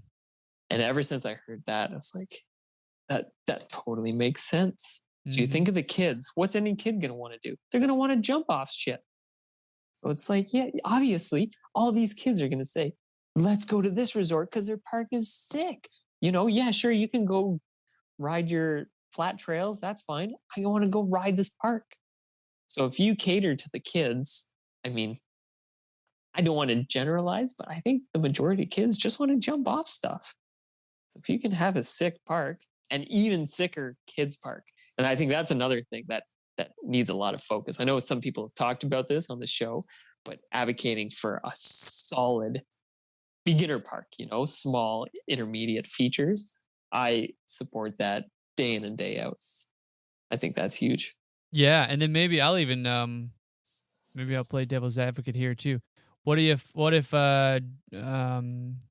Susie, Bobby, Billy, and George in the back seat only want to go to ski the hill or snowboard the hill? Yeah. Well, I think another thing you can look at is like contoured grooming, So instead of trying to get these pistes dead flat, football field just flat, start putting some rollers in there, like angulate stuff, get off fall line, like that's what people want to do. They want to have fun. So if I go to a resort and every run is the same and it's flat, like shoot me in the face, man. Let me find something that I can jump off of on the side or a tree I can bonk. I'm going to start jibbing snowmaking hydrants because that's what I want to do. Maybe because I'm a dirtbag snowboarder. I don't know. I feel like we need that. Sure, mom and dad's going to want to get the perfect carve down some runs, but I think having shape and stuff is so much more fun. I remember I finished helping build a park at Blue Mountain, Ontario, and riding the next morning, going up the lift, it was full of ski racers, more ski racers than park riders at the time. I'm like, well, man, like, I guess they want to do it too. So, and maybe cross courses, snowcross, like ski cross, snowboard cross is more an avenue. They're not going to jump on the rails with their super tech waxed skis, right? They want to just get some air. So maybe cross courses is a way to go. Steve even brought up the point of, well, hey, like backyard parks, like that's a pretty cool trend. Like we sold a bunch of those jibs. Like how cool would it be to market that? And if you're in an area that sees a lot of snow, is that possible? Is that an idea? Do you get with parks and rec programs? Like, I don't know. Like there's a lot of things like outside of the box that I think could definitely transcend over to resorts instead of using the resort as the blueprint of, because it already costs enough to get up there. And I think people are finding ways just through COVID to explore other options for participating in terrain parks and snow sports. But did you have a backyard park growing up, dude? I had a rail. Yeah, I had a rail in my park. Yeah, I would drop in on our porch and have a little rail. And then in the summer, I would go get hockey arena snow and dump it there. I remember having a little contest at my house. Everybody pitched in, like threw in $20 and everybody judged it. Whoever killed it took home the money. Like I was obsessed with that shit back in the day, for sure. Awesome. That's so sick. Like that's dope. You were like, hey, let's film it. Even going back to Lakeridge, I remember in the fall, I came up with this idea, a fundraiser. We wanted a new rail, so I had this fundraiser we set up a couple rails. We got some hockey arena snow, and everybody, I forget the amount they pitched in, maybe $20, and all the money went, and we built a new rail. Wow. So, yeah, I was always, I don't know, ever since a young age, I was like so passionate about it. Everything about terrain parks, I loved, absolutely loved. So cool, dude. So cool. Yeah. I can't imagine being a youth nowadays and having all the access to like just an easy camera on your phone I'd be out there, dude. I would be out there in a snowy area. That would have been me. I would have been, hey, watch me do this, hold my chocolate milk, or whatever. Yeah. Well, it used to be back in the point and shoot days, right? Like the little disposable cameras, you'd wind them up to get some shots. Yeah, it's come a long way. Yeah, it definitely has. Okay, Lucas, I've got another special guest question for you. It is from the last Estonian himself, Ben Surlik. I will play it for you now. Hey, Blade Divers, Parker and Lucas. I hope you guys are well. I've got 3 guest questions for you here, Lucas. My first question is, what has been some of your proudest moments being a dad to 2 wild and awesome sons, Dax and Finn? My second question is, when is your anniversary with Ashley, and how do you 2 celebrate it every year?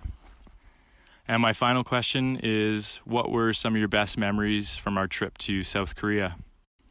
Thanks for having me on, guys. Take care. Good questions, Ben. Damn. Holy smokes. Yeah. So, oh man, I could get going on some stories here if you want. Oh, dude, I was stoked that he contributed multiple. I mean, I was pumped. He was like, is that good enough? And I said, yeah, it's great. That's fantastic. Yeah, so go. Really take it, man. Ramble.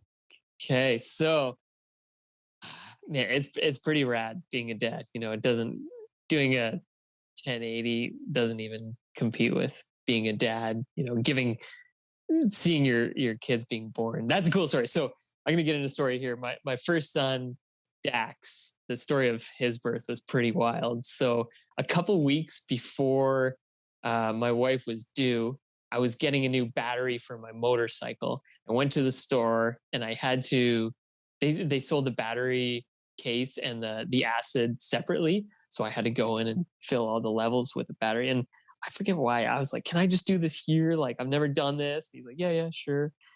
And I cut the tip of the battery acid bottle open, and it was pressurized, and it sprayed battery acid all over me, like battery acid in my eyes, all over my clothes. I was like, oh my God. And this dude's like, oh shit, like ran to the bathroom, and I'm washing my face. Meanwhile, my 9-month pregnant wife is sitting in this car like, what the fuck is he doing? I'm covered in battery acid. Anyways, I only owned 1 pair of jeans at the time. I still only own 1 pair of jeans. I like to, anyway. So my jeans, after a little while, they started disintegrating because of this battery acid. And that was the only pair of pants I owned. So a couple weeks later, my wife, Ashley, you know, her water breaks. We're like, oh shit, it's on. So we go to the hospital. And I'm looking like this dirt bag with like holes all in my pants. The crotch is just shredded. Like I'm a complete piece of shit there. And so she's, you know, we deal 12 hours of her in labor and in the room, and she's screaming like a banshee, like a goat dying, right? Like spread eagle on the table. And I'm there like, oh my God, this is crazy. And his head starts coming out. And it's completely opposite. You see all these dad posts and they're wearing their surgical gowns and their face masks and their hat, and I rip off my t-shirt and I have holes all in my pants and I'm covered in blood and membrane shit that's coming out of her, and Dax pops out, and I remember looking down like, he's got a dick, I wanted a boy so bad, and so did she. I was so stoked, man. And I'm like holding this kid like, this is the craziest thing. It was the sickest. That was the sickest thing I've ever experienced in my life. My first son being born. It was so cool. And of course, I'm like right in there, covered in just shit. And yeah, it was super cool. So that's probably one of my coolest experiences as a dad, going through that the childbirth. It's crazy. Holy smokes! If you haven't had kids, just wait. There's nothing like childbirth. Oh man. Yeah, amazing experience. Super cool, man. It's wild. There's nothing like it. Yeah, super cool. Yeah. What about the anniversary in the Korea? Yeah, so Ashley and I got married on Halloween, and we had a Halloween themed wedding. So everybody wore costumes. Every year, do you kind of like recreate it? Yeah. We have a Halliversary every year, sick. And before we dress up and we cover ourselves in blood and tear our clothes and walk around the street looking like zombies and dress the kids up looking all morbid. So yeah, every October you'll see on my Instagram we'll be looking pretty deathly. That is awesome. Super cool story. Super cool, dude. And then Korea, Ben and I had some hilarious times there. There's a couple things that are crazy there. One was it was before the games, the Paralympic Games started. We were in the Cats and we had our cell phones, which were on airplane mode because didn't want to get roaming charges. But we also had these Paralympic Games cell phones that they would give us in case they needed to contact us. And one day the phones just started going off with these alarms and warning signs on them. So we're looking at it and we can't read. It's all in Korean. We're paranoid. Like the North Korean border is like right over those mountain ranges. There's fighter jets flying around daily. We thought North Korea was attacking. We didn't know if it was a bomb threat. Like, holy shit. Both our phones are off. Even the ones that are on airplane mode were going off. So we're losing it. And we finally get a hold of one of the Korean translators. And he's like, oh, no, that just means there's high winds coming. And Ben and I are like, what? Oh, my God, dude. We thought we were dying. It was just a warning for high winds in the area. But we thought we were toast. Another good one was... I would have been tripping out, too. I was going to say, I would have been tripping out, too. For sure. Another good one was...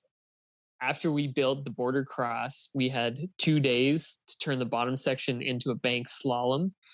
And dealing with the production side of things, the Olympic Broadcasting Corporation, I think it's called, is the worst thing to deal with in the world. All these guys with camera crews, they take charge of everything. It doesn't matter if you have a course or not, as long as they're set up, that's all that matters.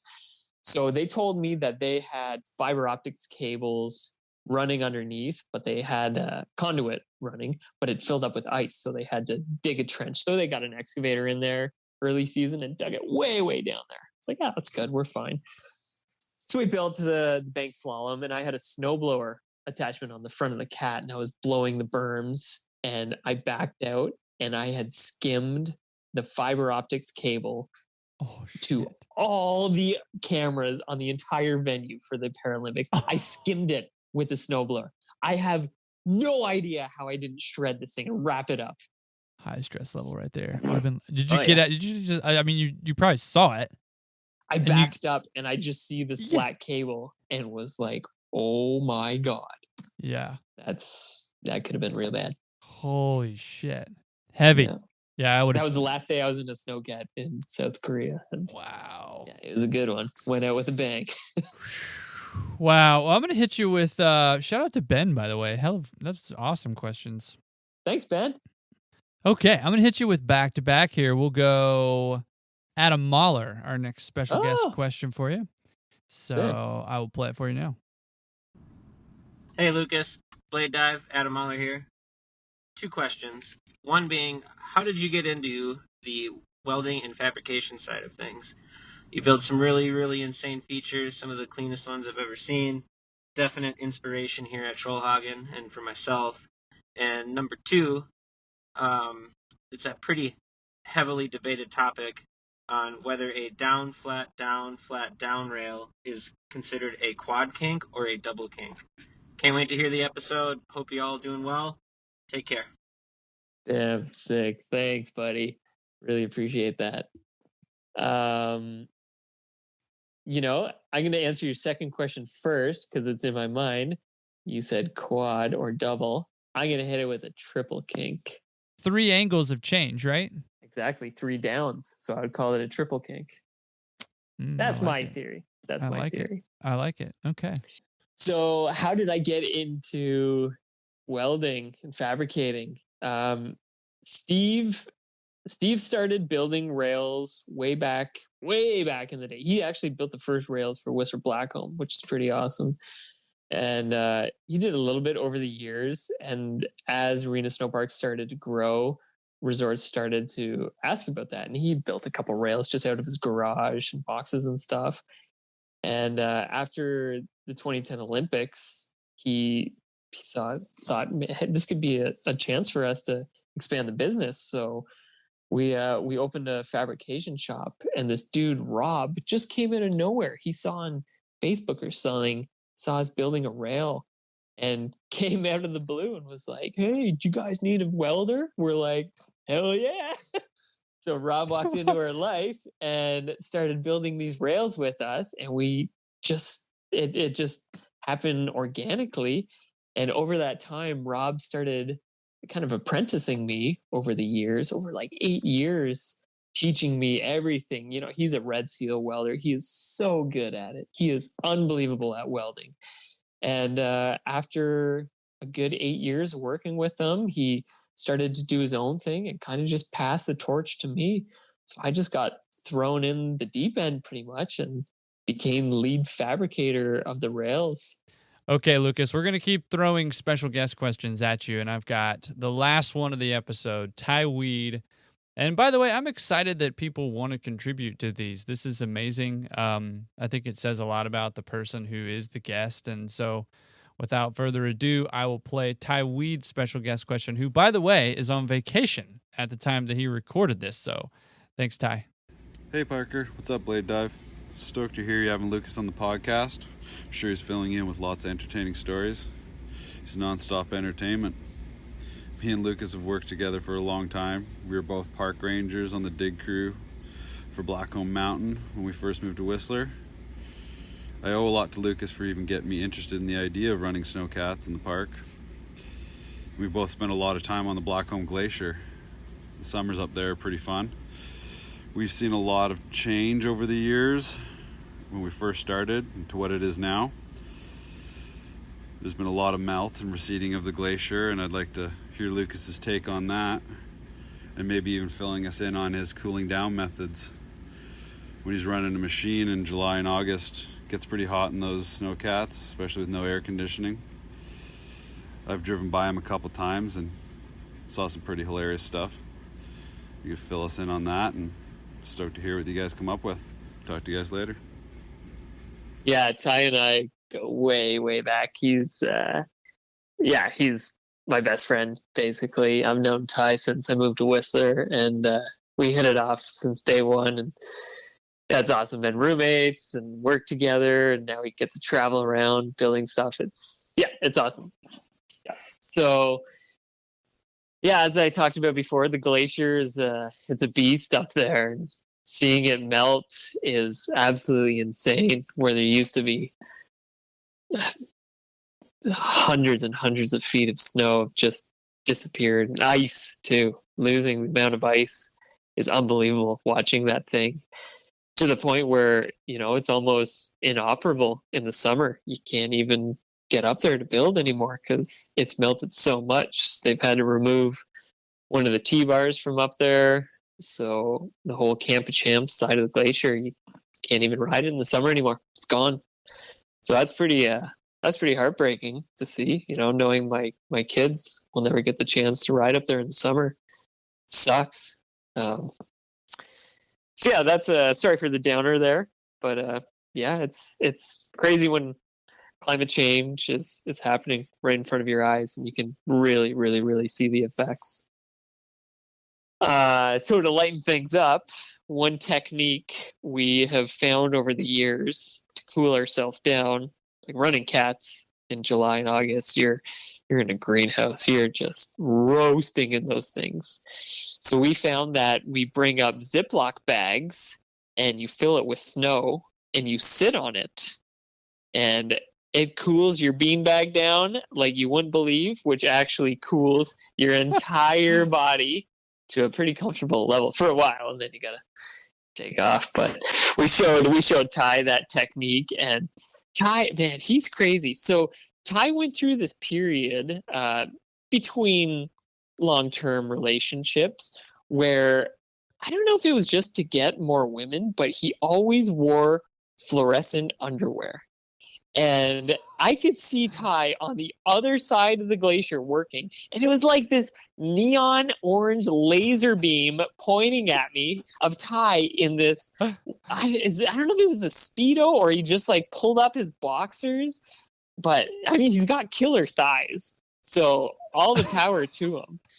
But yeah, cool. So basically, we would cool our boys down with Ziploc bags full of snow. So if you're working in the heat, trust me, bring a Ziploc bag and sit on it. That's amazing.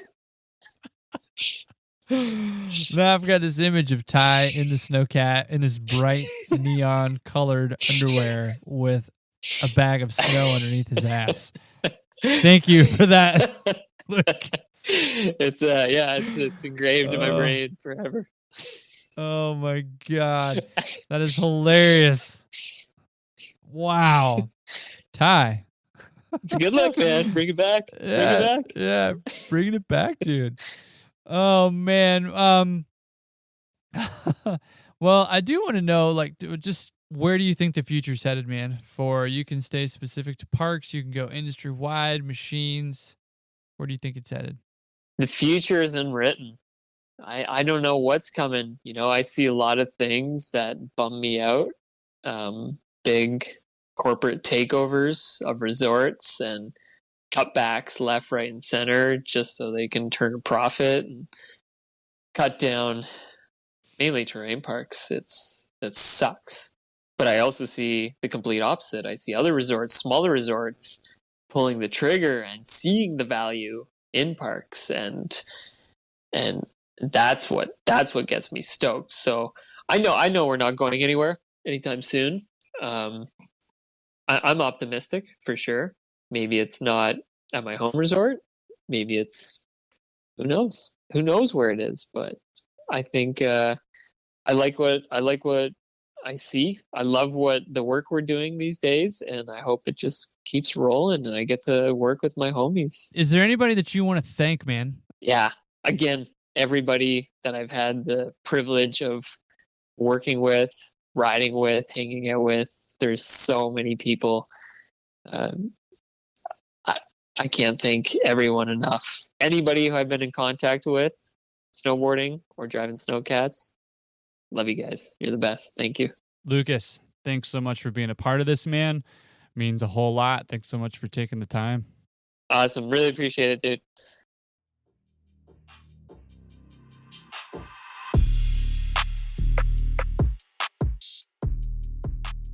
Huge shout out to Lucas Ouellette for being this week's Blade Dive episode.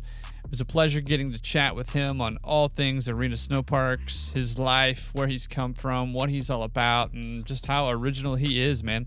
The guy has definitely had some experiences in life, and he is a hell of a storyteller. Thoroughly enjoyed the conversation. I hope you did too. If you haven't already, please follow us on social media. Subscribe to the podcast if you liked what you heard on this episode, episode 27, and be sure to leave us a review. It really does help out the show. Okay, you know the deal. Don't be a dick. Please fill your machine up with diesel at the end of your shift.